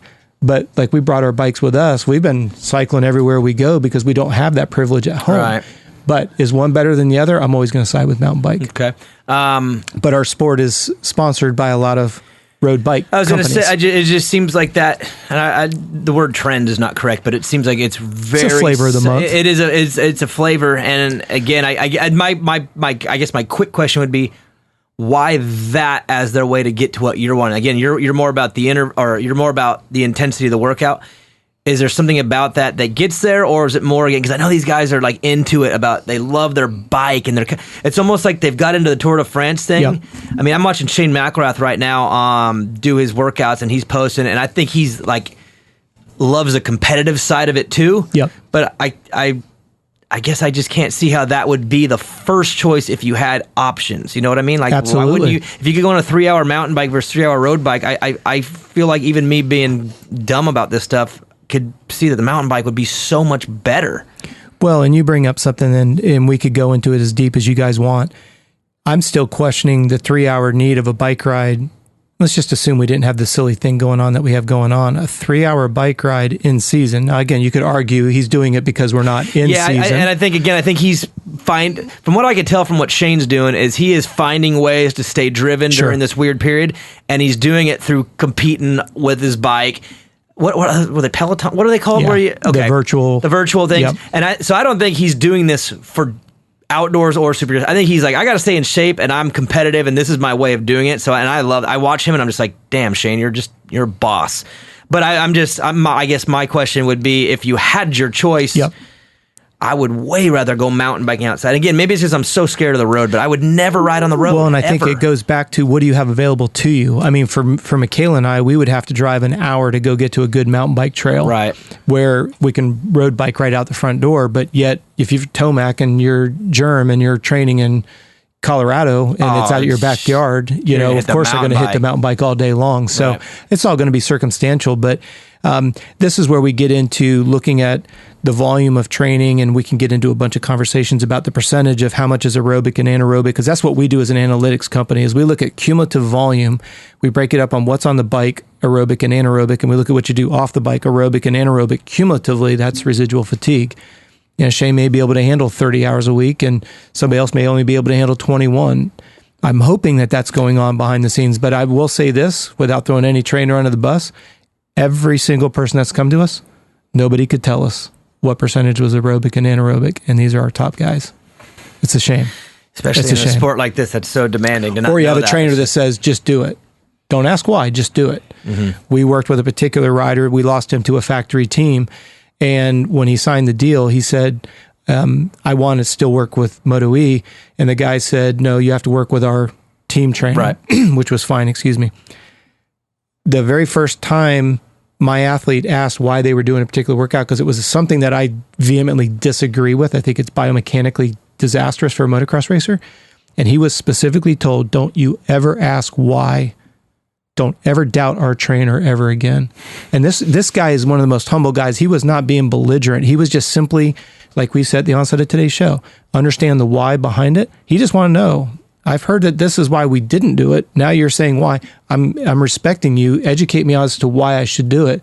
And he was essentially told, don't ask why. Don't ask. And if you do, you run your risk of being terminated. Wow. That's wild. Next one. Last one. I feel like that could, I feel like I got a couple questions off that one. I don't want to lead that way. So Yeah. Go ahead, next one. Envy Sage Runner says, how are riders able to keep heart rates at almost 200 BPM for 30 minutes? Yeah, it goes back to what we were talking about. If you've got a big aerobic engine, you look at Lance Armstrong and those guys, you look at them in September, October, November, they're riding their bikes for 6 hours at 15 miles an hour, but then we get in the tour and they'll hold, 35 miles an hour for a 40K time trial. It's that idea that if you build the aerobic engine, I want the listener to think about it this way. Think about your strength base as the bore of the motor, and I want you to think about your aerobic engine as the carburetor. If I take, and I'm old school, I love the old stuff. If I take an old KX500 or a Mako 490 Spider, and then I try to put on this little 125 carburetor, the bore potential is there, but the air-fuel mixture isn't there. We won't even allow it to do its thing. Right. So the third component of it, to me, is the capillary beds. If I take a big old 500 and I stick an 85 pipe on it, the combustion can't get out, so it backs up. Well, you have all those powers stuck. There's your lactic acid accumulation that we hear so much about. So when somebody's at 200, that tells me they have a very, very large aerobic engine, which is great. You got to have it. You've got a good strength base, which means you can sustain it. Now, the question is, and this is where a little bit of confusion comes in, the fitter you are doesn't mean that your heart rate's always going to go up. Think about your heart just like you would your bicep. If we start in January doing bicep curls with 15 pounds and we get strong enough to lift 30, you go, wow, my buys are stronger. That's awesome. Well, when you look at the heartbeat, we look at resting heart rate, that's essentially the millimoles of blood that's being produced with each contraction of the heart. Pump, right? Exactly. So if you start in January and you work on your aerobic fitness and your resting heart rate goes from 50 down to 48, down to 47, that doesn't mean your max is going to go from 200 to 199 to 198. Your max is still going to be your max. Well, the max is going to be influenced by fatigue, stabilized blood sugar, all the other issues. What we look at is if you can go up there and hit those high numbers and sustain it, you may look at it and go, I'm just as fit as Joe. Well, why is his max heart rate 200 and mine's 187? Genetics, fitness, background, fatigue levels. That's why they can't always just say, well, if he can hit 200, I should hit 200. No, incorrect. Joe, I want to ask a follow-up question on that question, so I'll sneak one in. Right now, if I was to go and try to get my heart rate up to 190, I don't know if my body would even allow me to get there. But I know right now that if I went out on a 450, I could hit that in a couple minutes, even if I'm not even really trying. Why is that? Because I remember one time coming back from injury, wearing a heart rate monitor, riding at this tight little. It wasn't even a supercross track; it was like a kid's track. Yeah. But I was attacking it hard, and I remember my heart rate monitor was beeping at my mat, ping, ping, ping, and I'm like, I'm not tired, I'm not sweating, I don't even feel anything, and I'm at 190, and I can tell you right now, I don't even think I could get there right now, no matter what. I could go run and sprint as fast as I can. I can't even get there. How can my heart rate hit 190 riding when I don't even feel like I'm doing anything? It combines two things that we've talked about today. Familiarity principle. You've got an extensive background in racing. And if you're not physically strong enough, you'll never be able to push your cardiovascular system. That's what we were saying earlier, that they have to work together. Or you could be an aerobic monster, but you don't have the physical strength to get there. So you have two extremes. When you get on the motorcycle, that's your playground, that's your familiar zone. You can push that intensity. Let's say the three of us don't play golf. When we go play a round of golf, we'll feel muscles we didn't know we had. Oh, yeah. But yet you can ride moto and you could do mountain bike and you've got your thing, but it's the specificity of that range of motion. Moto, so you can push that envelope. Your body's like, I know this. I know how to navigate the things, whatever, where if I was to go run right now. Even if you case and face a little bit of things, you're still going to be smoother. You'll be smoother on the motorcycle than you'll be smoother running because that's not your background. Then how does my heart rate get so high when I don't even feel tired? I mean, it's pinging off the charts and I don't even feel like I'm breathing or sweating. Yeah, I'm so glad you bring that up. The more muscle you use, the higher the heart rate goes. So max heart rate for our professional athletes, triathletes, the running will always be the highest. And I shouldn't even put it in that context. Any athlete that you work with, if we're using time trials, the running heart rate is always going to be the highest. Then it'll go cycling. And then in between there, you'll have a Concept 2 rower, ski erg, etc. When you get moto, it will always be the highest because you're pushing a 220-pound at velocity with your body weight. And what other sport do we have where can you imagine a triathlete going down the road or a professional cyclist going down the road with helmet, goggles, boots? It seems so absurd, doesn't it? Mm-hmm. Every single square centimeter of our body is covered. So the exothermic process, getting the heat from the inside of we're covered. So we don't sweat the way we're supposed to because of the way we're geared up. Imagine a professional cyclist literally out there in the old 80s, sweatsuits. Imagine an athlete doing that. Well, that's what we do as athletes on a 600-degree motorcycle in 100-degree, 100% humidity. So water will not evaporate in a moist environment. So when you have sweat on the skin and it hits a moist environment, especially like outdoors, that's why another reason you'll see the heart rate be artificially elevated because it's thermal regulating itself. Because remember what I said, its number one focus is to not die of a heat stroke. So it's monitoring your temperature So that's why your heart rate could go to 190, not even a fitness issue. It could be heat. It could be intensity. There's no breathing through my gear. And my body is obviously wanting to there's a lot of things wanting to go on that I don't allow it to do. A dirt bike in the mud. What does that do to the engine? Once those radiators are coated in mud, what happens to that bike? Burns it up. Is Chad Reed with one lap to go at Daytona, and it just goes poof. It's over. Almost made it, but not quite. And that goes back to what we said earlier. When that motor finally throws in the towel and says, I can no longer do this, we go, oh, guess what? It's grenaded. We will rebuild it. You do that to your body, what do? You got next weekend. You got next weekend. You've got next weekend. You've got next year. You got a 2-year deal. And that's where I don't become popular, because I'm looking at it from an analytics standpoint, just like any motor builder does. When that dyno, the numbers don't lie. How it's configured is how it's going to output. Now, what can you imagine? You dyno a motor and you're like, yeah, let's throw some diesel in there. As absurd as that is, when you've got somebody putting Pepsi in his system, when he's got the ability to go out and run some VP race gas or whatever your go-to is. But when we look at it as a human body, people go, oh, that's complex. It's not complex. Nutrition is very, very simple. Yeah. Walk in the grocery store, shop the perimeter for us, get your beer, and then head out. Outside of that, if it's not real raw food, and eat every 2 hours so your blood sugar levels don't plummet. You think back when we were in school. We didn't go to school and exercise for 10 hours, but when we came home, we were like Tasmanian devils. We'd get in that pantry, we'd raid that bad boy. Well, that's low blood sugar. That's what we know it as.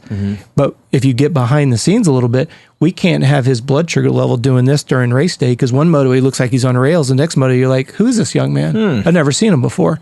That's inconsistent blood sugar levels. That sounds familiar. When I'm at Loretta's, and you know that left-hander before mechanics? Yes. Watch the 5 minute, watch the 10 minute, watch 15, watch how many come in and tip it over on that left-hander. Low blood sugar. It's the easiest left-hander. I mean, it's deep, it's raw, but you do it all day, every day with no problem. And then in the second half of the moto, they come in and you see the leaders, they just missed their mark. Well, that's low blood sugar. We did a test. We took a group of riders. We had 285 riders. At the time, we had 250 riders, and we had 450 riders. Every 2 laps, we pricked their finger just like a diabetic.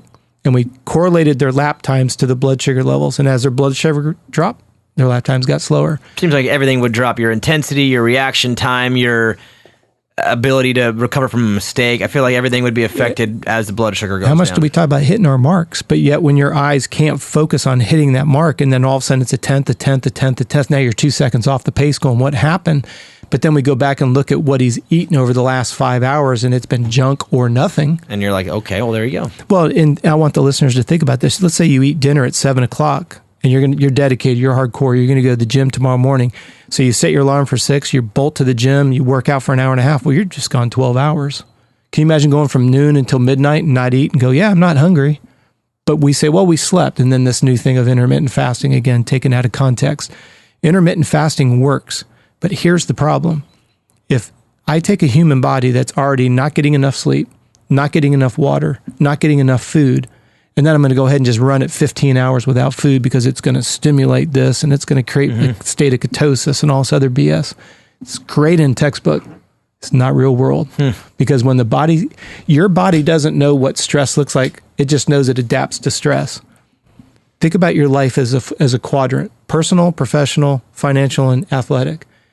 If one of those 4 quadrants goes out of whack, Feld Motorsports decides they're going to release everybody, you're going to tell me that the stress level in your world that category took up more than 25% of your mental headspace? Oh, yeah. So now all of a sudden you're saying, oh, because you can't take on more than 100%. Right. But that quadrant configuration is going to change. Now you're going to tell me this is where it's about the coach being just a prick. I don't care that you're tired. I don't care that your finances are in the tub. I don't care that he just got in trouble at school. I don't care that you and Maggie aren't getting along. We're hammered. We're grinding this out today. Really? What does that make me? So I've completely I've shown I've had no respect for anything else you've got going on because it's about me. This is what's on the program today and we're doing it. Really? What you really need to do is try to sleep an extra couple hours. Let's get some high quality fats, not because we're trying to get fluffy names. High quality fats, MCTs, medium chain triglycerides, they feed the adrenals. I want you to visualize a funnel. If MCTs are coming in, the funnel can excrete HGH and testosterone. Well, those are your recovery hormones. Well, if you don't give it MCT, how do you expect it to come out the bottom? Well, if you don't give it MCTs, fuel, and you don't give it rest, deep sleep, the hormones are never going to be released. HGH makes you leaner. Testosterone increases red blood cell count.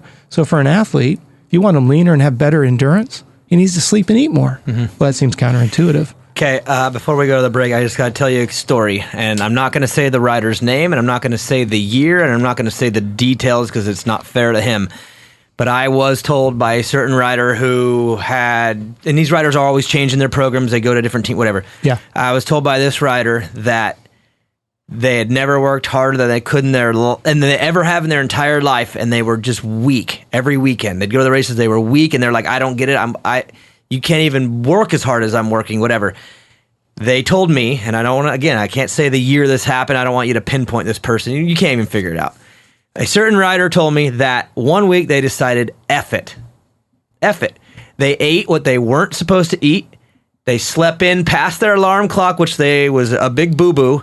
And they did a couple other things a little bit different that broke the program. They went 1-1 that weekend. Yep. I believe it. And again, good luck figuring this out because you wouldn't be able to. And when I heard that, I was like, it made sense, but I was also confused at the same time, like how? And he said because he was tired, he was unfueled, and as soon as he put fuel and got rest, he said he felt like an explosion. And this is someone that was grinding out I would probably say an unhealthy program for a long period of time. And it's just funny to hear you say that again, because I know I don't know all the way because I didn't partake in things the right way, but I do know that I felt different on certain times and it had a lot to do with what I ate and how I slept the night before. Again, because I'm assuming that you do all this work and then the final, you want to put it all together to be able to perform. If your sleep and your food aren't balanced, then it doesn't matter how hard you've worked, you are toast. Yeah, you overextend yourself, and that's what doesn't make physiology popular, because then you get into the name calling and he can do it and you can't do it, instead of let's look at the physiology and let's look at the biofeedback indicators just like you do that dyno report.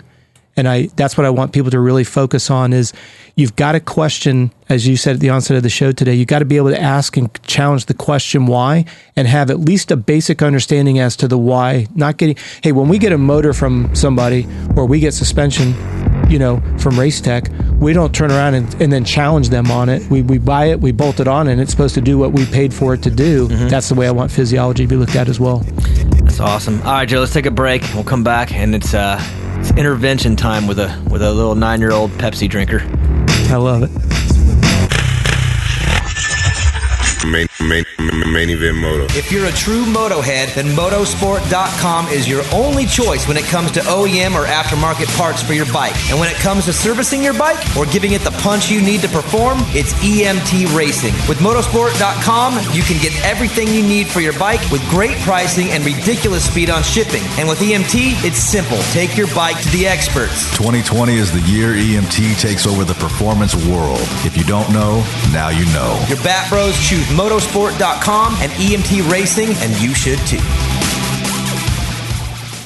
Motoheads, do you want to stand out on and off the track? Make sure to check out Viral Moto for your jersey lettering and apparel needs. That's viralmoto.com. Because having a blank jersey is about as bad as Vincent's golf game. And when it's time to get a screen printing project done for your business or personal use, you have one choice. It's screenprintingdone.com. Neil is the man. You know those Main Event Moto sweatshirts you're wearing? Yeah, Neil at Screen Printing Done did those. You know that sick new Viral Moto shirt you're wearing? Yeah, Neil did those too. We like to look good. That's why we choose Viral Moto and ScreenPrintingDone.com. All-American Chevrolet in Killeen, Texas is a proud supporter of Main Event Moto and invites all the Motoheads to experience the difference for all of your Chevy sales and service needs. Mention Main Event Moto and get 50% off your next oil change and a front-end alignment at no charge. Remember, whether you're hauling your bikes to the weekend track, trail, or race, or commuting to the job that pays for your moto habit, we have the truck to get you there in style. Visit us online anytime at ChevyKilleen.com. That's All-American Chevrolet of Killeen. Chevy, find new roads. Main Event Moto Podcast. And we're back. Intervention time. 9-year-old has joined. 10-year-old. Sorry, Evan. Yep, I finally turned 10. He's 10, Joe. Double digits, man. Double digits. That's a big accomplishment. Very big. So what's up, Evan? How was today? Amazing. We went riding. What kind of day did we have? A great day. Why? Well, Because I just charged hard on all the motos and did what you said. That's right. We Coach Robb, we judge our days. They're either great, good, or bad. Okay. And we try to build a little program before we go. That's what we're doing today. And today was a great day. Evan is a slow starter. He's cautious, so he looks at things. It takes a while, too much. So we've been working on Evan coming out and being a little bit more on it early, right? Yeah, and that it made me so much better. Made the whole day better, huh? Yeah. So I with him, I'm cautious with jumps, and I always tell him, hey, first ride, you got to figure everything out. But the corners, there's nothing to be afraid of. They change all the time. It doesn't matter. So let's go out right in the first practice and be aggressive early on the corners. That way you get your intensity and your speed up. Be cautious in the jumps. And then his second 2 motos today were great. He had I would say, borderline perfect day today. Well, I gotta give you a high five knuckle punch. A dad going to the track with a purpose.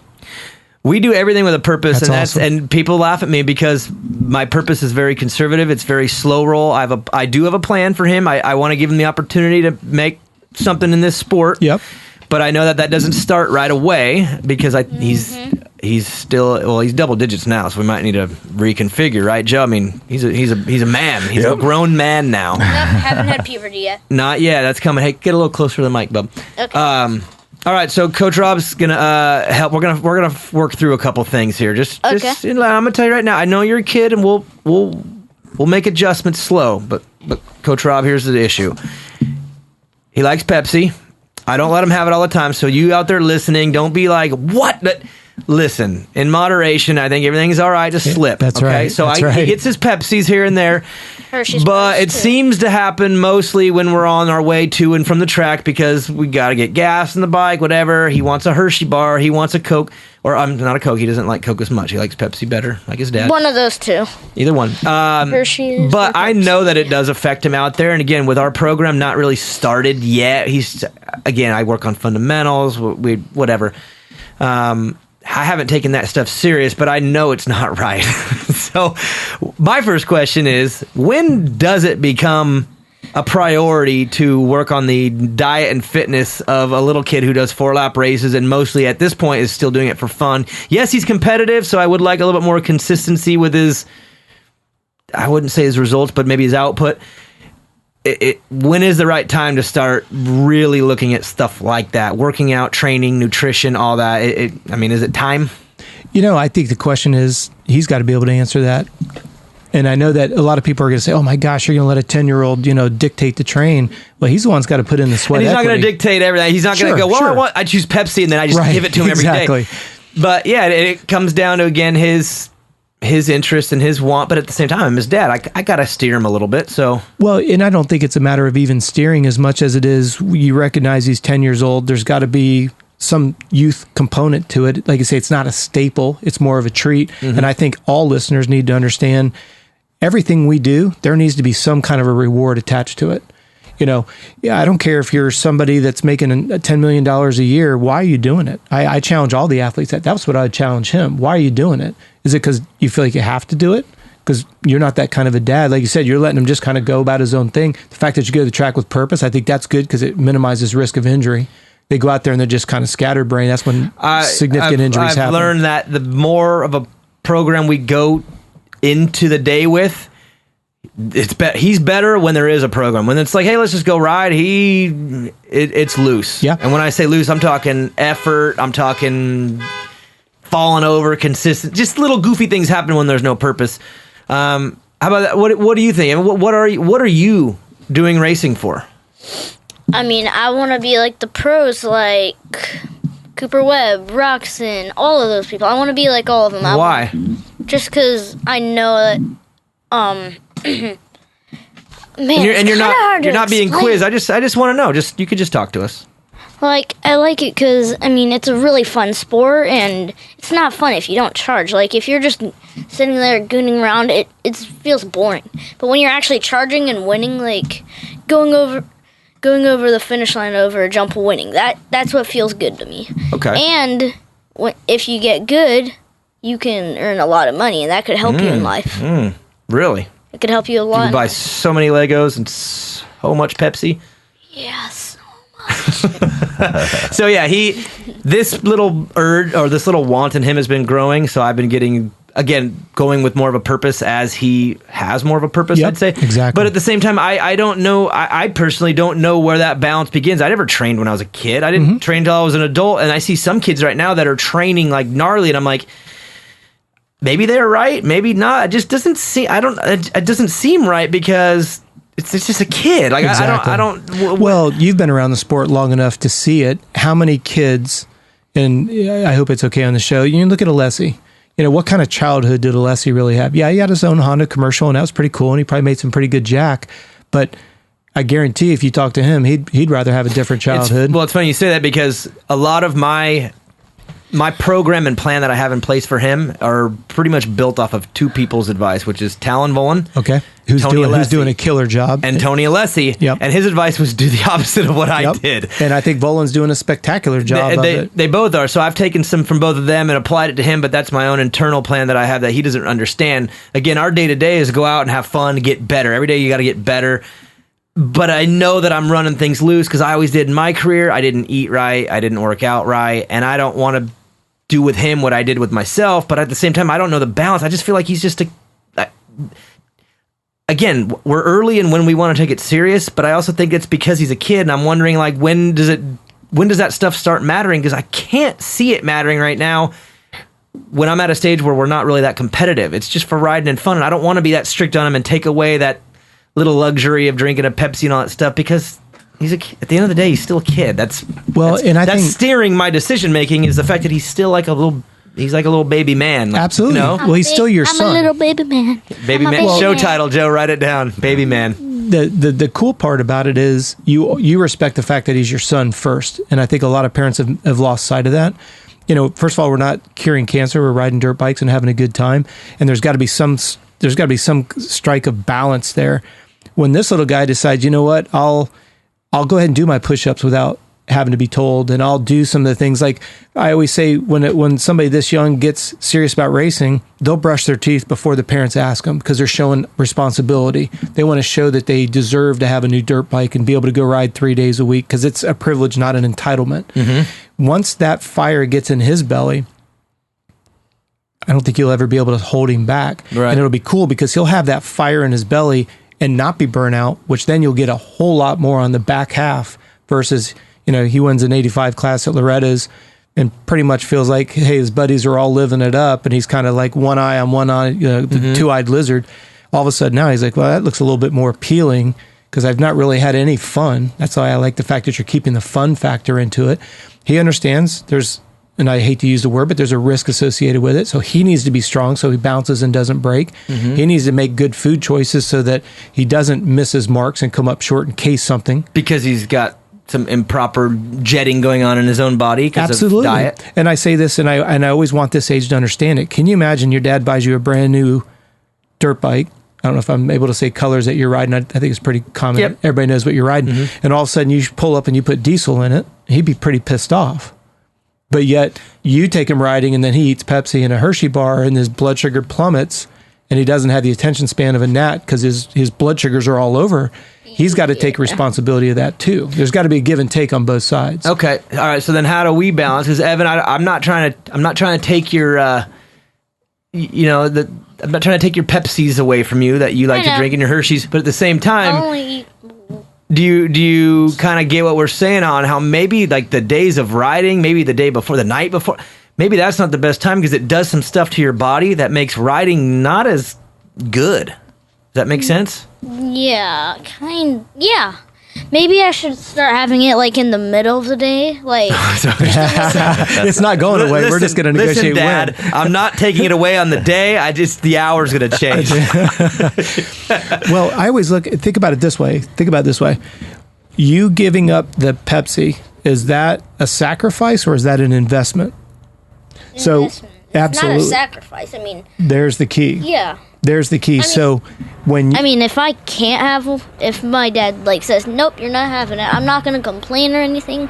I'll just be like, okay. But take it a step. That's not true. Yes, it is. Oh my God! I'm just a great kid. Yeah, no problem, Dad. Well, think about it Kids this way. starts throwing haymakers if they don't have one in stock. Oh, Evan, they don't have Pepsis. Do that. Things from the back of the seat come flying up. Well, think about it this way. Does your dad have to be the one that tells you not to have that Pepsi? We need that to be your choice. Your dad should be able to put a 6-pack of Pepsi in that cooler, and every time you're riding, you go and grab a water or a sports drink and you just hit it, because you know it's not that you're giving up the Pepsi. You're just investing in getting the most out of today's riding session, because you know that your dad's going to be kind enough to let you have one at the end of the day. There's where the balance has got to be. No, he's not that kind. What the heck are you talking about? Not that kind. I'm way too lenient. I whatever. We'll Crack that whip, Dad. I know. I can't, and maybe again because it's just like I'm balancing the age with the effort again for burnout reasons too. I don't want to burn them out and take away the things that whatever. Yet I've always kind of thought that when you get to your teenage years and there's other things on your mind and there's other distractions, that's when it's I think a pretty good time to choose and be more committed. But dude, he's sense. 9 turning 10. Yep. And 10. He's 10 now fully. He's 10 and a half. Yeah, exactly. Not even. He's closer to 11 than he is. Yeah. So then Coach Robb, how do we balance getting the best performance out of Evan's body on ride days, but still allow him to have the little things that he likes to that affect him in a negative with riding, but he still is a kid, so we got to balance it in there. What's the best way that we would do it? I would reverse engineer it. Hey, that Pepsi's ready for you at the end of the day if these other criteria are met. You show up, you're focused. Well, we've added drinking water to I don't let him drink Pepsi now unless I know he's had a bunch of water first. Yeah. Well, and it goes back, as a school, any of the listeners, it applies to anybody. Take your body weight, divide it by 2. That's how many ounces of water he needs to get in over a 10-hour period. So from 7A to 7P, how much do you weigh, Evan? I don't know, 65. Okay, so let's just round them up to 70.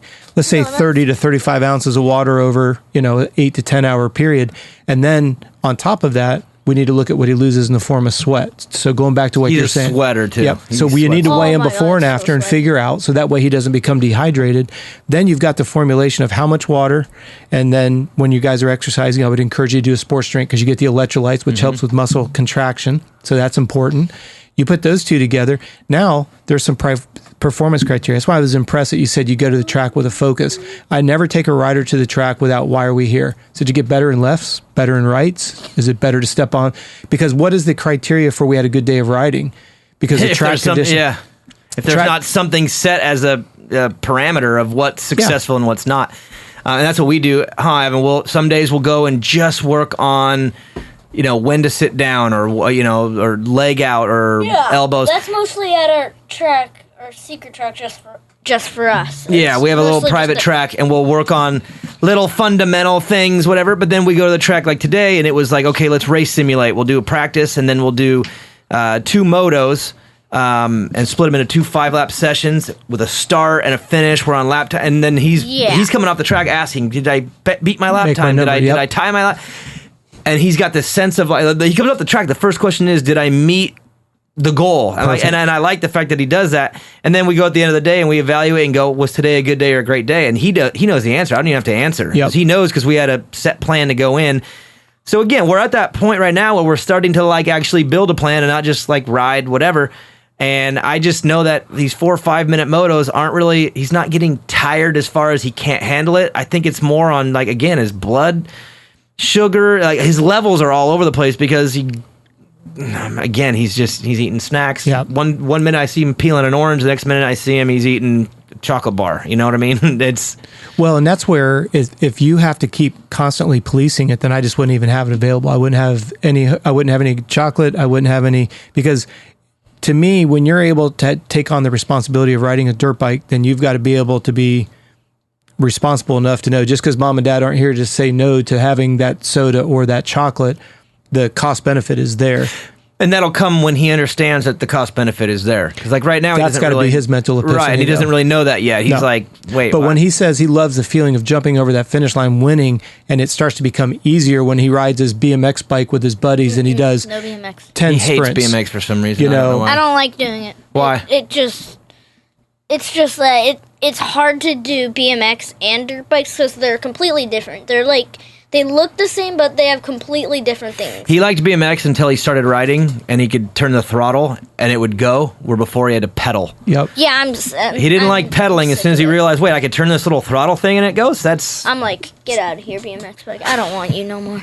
I don't want Well, just, no you know, more like BMX. when we have young guys that haven't hit puberty yet, doing something like playing freeze tag with them they don't realize that acceleration, deceleration, pivot, reaccelerate until all of a sudden they feel it translate on the motorcycle like, wow, that was an easy race. You know, you don't call it a pull up, but you go to the jungle gym and you say, all right, can you get your chin above that bar 5 times? And all of a sudden 5 becomes 7, becomes 10.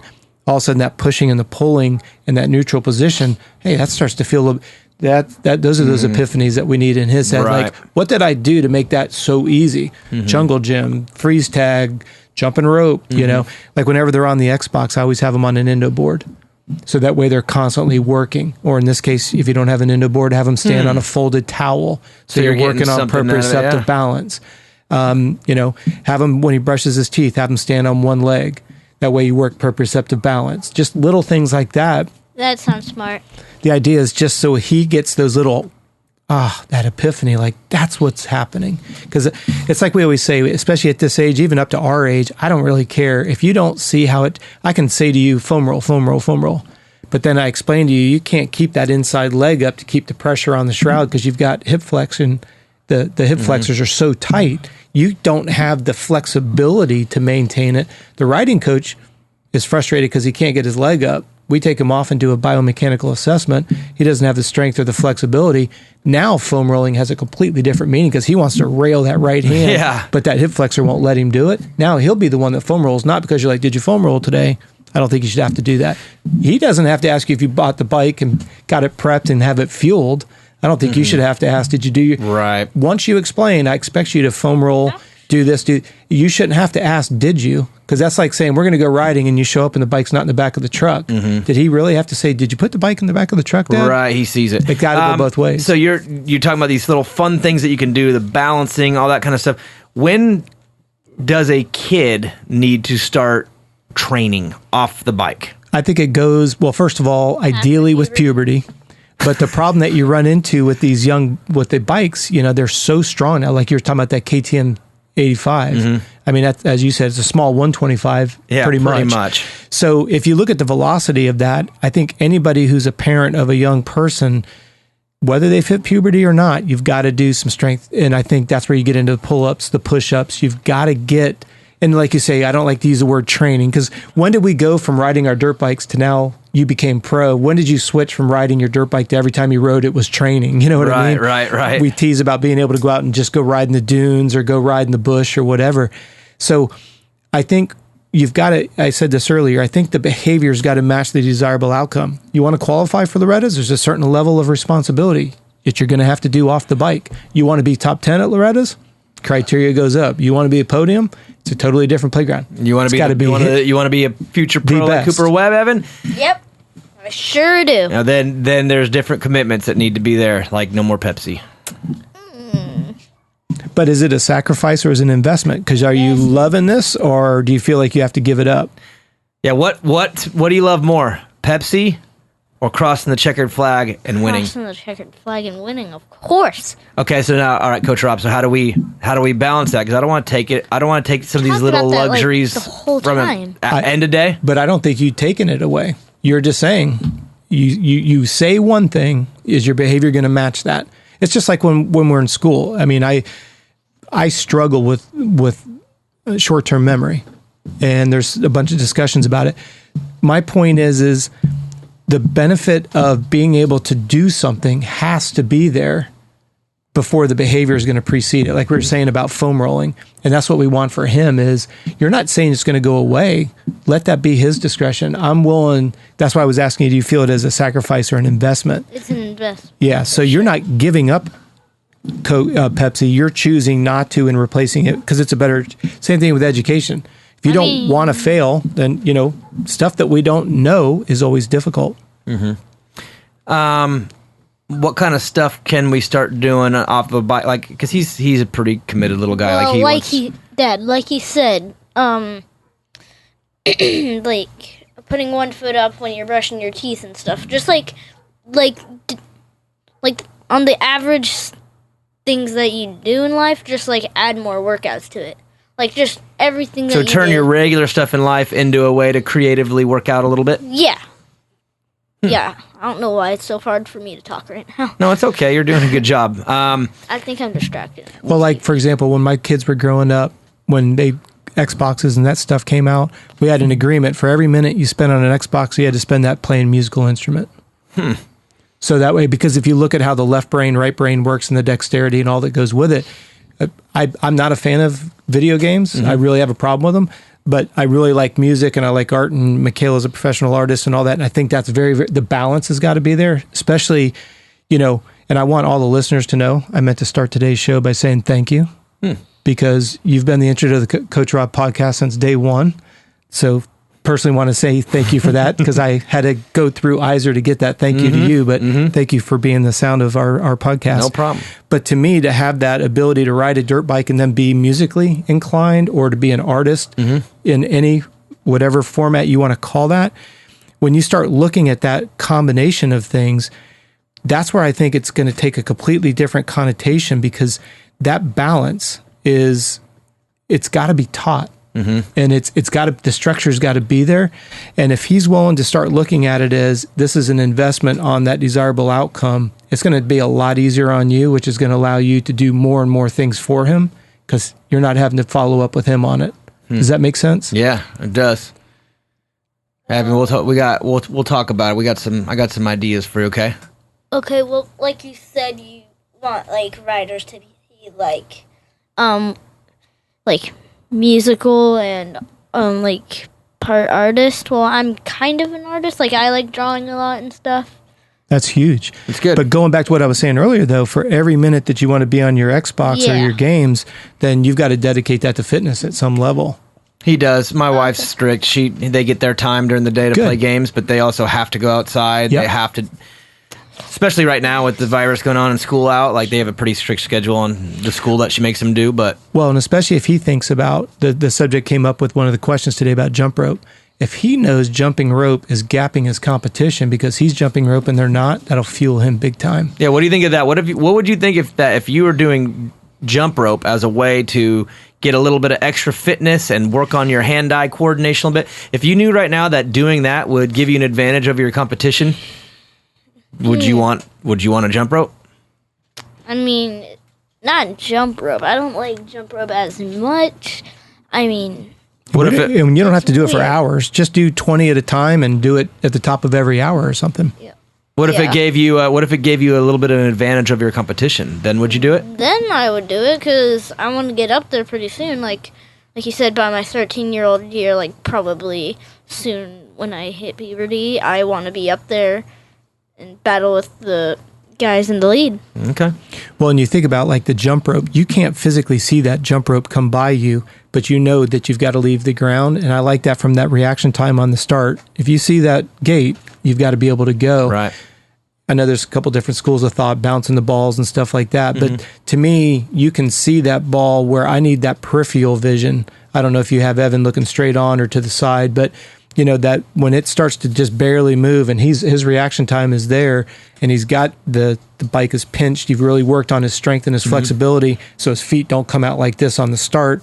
Now he transitions over that gate. He knows exactly when he's going to grab that second shift. That's where I want his brain thinking.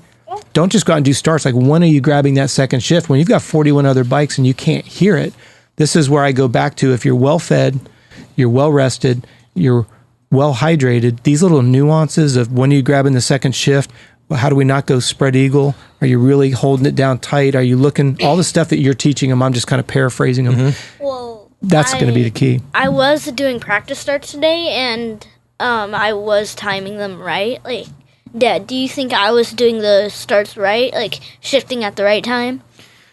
I don't know what the combination was that led to it, but today your starts were perfect. So I don't know. And that's where we refer I don't know to. why. Here's a tip to get perfect starts.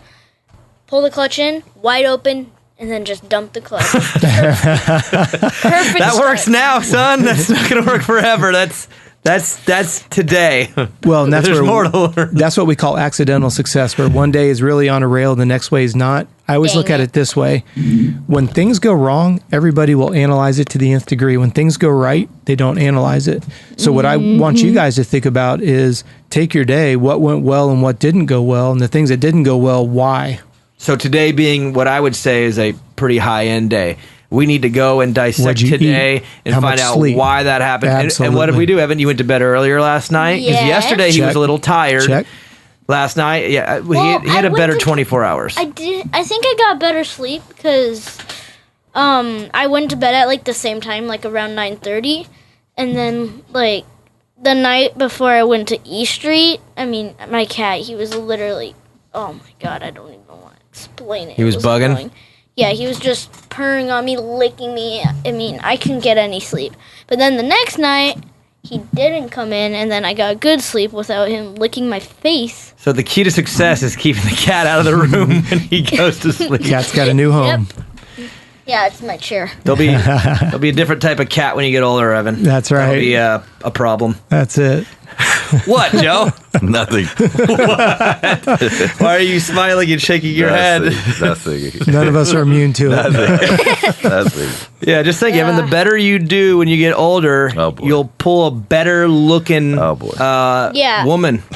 Oh boy. Oh boy, I don't even want to get started on Yeah, that. you don't want I it, have and you two don't want my career. ex-girlfriends. You don't want my career. Moderate success equals. Oh boy. I'm just trying to make Joe laugh. I've literally shifted over to just trying to make Joe laugh, and it's not that hard. I love it. Good times. He giggles. All right. Well, Coach Robb, I want to thank you for coming in. Yeah, man. Thanks for having I've me. been Appreciate excited. it, guys. We've known about this now for a while, and I'm pumped that you came in. Again, the circumstances could have been pretty fun if we were talking about a race. But actually, I feel like Welcome this back. might be a little bit better because we had a chance to go into some things that we might not have gotten to. So. Well, I'm happy to come back, and And then you're going down south, right? You're doing yeah, gonna head down with GL and Ping. Nice. We'll be there on Tuesday, and then that'll start be making our way back. super long for them. You ready to go long for them? Those guys go like 3-4 hours, dude. Well, that's like I was saying to you earlier. You know, when we were in Australia, our shows are like 3.5 to 5 hours. I've been there 3 times, and we just get bench racing and just kind of like today. Good questions. I feel like we lead to could go more. forever here. The problem is our moto heads. They have a short attention span, so we keep them. Where are we at, Joe? Hour and a half, something like that. Well, lots of frustrations. We keep them around for a short period of time because they good. they get distracted. Hey, I said a couple months ago I'd be happy to do it, and I didn't care what it took. I was going to get out here, and to me, I appreciate you guys working me into your schedule. And like I said, I didn't care what it take to get here. It's just once it's on the calendar, we're going to make it happen. Definitely, That's man. awesome. You want And to again- shout out the Coach Robb podcast? Yeah. Again, where can everybody find you? And on Instagram. Yeah, Dog, what on was on the social media side of things, you can, or even on website wise, CompleteRacingSolutions.com is our website. It doesn't matter if you're a weekend warrior. It doesn't matter, if you want to win Loretta's or you want to go pro. We've been doing this for 37 years, and we love working with everybody. And we always say it, if you have a question, please reach out to us. It doesn't matter. There's no silly questions, but we always want to just be a resource. We want people to have what they need to be able to enjoy racing, be able to enjoy riding, whether it's in the woods or competitive. And I just hope everybody will hit us up. If you're not into moto and you're into something else, just go to CoachRobb.com and you'll find our other sports that we're involved with, and happy to help as well. So, and then as you said, Joe, we've got our own podcast, Coach Robb with 2 B's, CoachRobbPodcast.com. What do you do on the podcast mostly? Really, we talk about all subjects under the sun because we have 4 divisions in our company. We have an endurance division, we have a weight loss division, a motorsports division, and a ball and sticks division. Okay. So we have a lot of subjects that go from, how to be better, whether they're nutrition, injuries, you name it. We go the gambit. I will be very transparent that all of our podcasts are based off of emails that people come in because people don't want to hear me talk. They want solutions to their frustrations. That's just like I hope today's listeners, I appreciate the questions that were put in on the DMs. I think that's awesome. And that's really the key here is nobody wants to see me on YouTube and nobody wants to hear us talk, at least myself. They just want answers. And, I want to be able to cut through the quagmire because there's a lot of misinformation that's floating around. And not because I think I'm smart. I'll be able to show you where I get my information from whether it's coming from the Olympic team or whether it's my own experience or whatever, I want to give that forward, and I hope that's come across. It's very important to me to grow the sport and the longevity of it. So thanks to all the listeners for sticking with us this long. Awesome. Well, thanks for coming in. Our pleasure. Joe, any questions that you have? I mean, I'll answer for him. Joe, you should probably cut back on the fentanyl. Yeah, probably. I think so. Good starting point, right? See, I'm not an expert, Joe, but I would say less is better when it comes to that. I think I agree. All right, huge shout out to our sponsors, of course, Fly Racing, Mika Metals, No Toil, EMT Racing, Viral Moto, Olmi Creations, thank you guys, Motosport.com, All American Chevy of Killeen, Screen Printing Done, Guts Racing, Scott USA, and DRS Suspension with Racetech. Thank you guys so much for being a part of Main Event Moto. Evan? Yeah? No more Pepsi. Okay.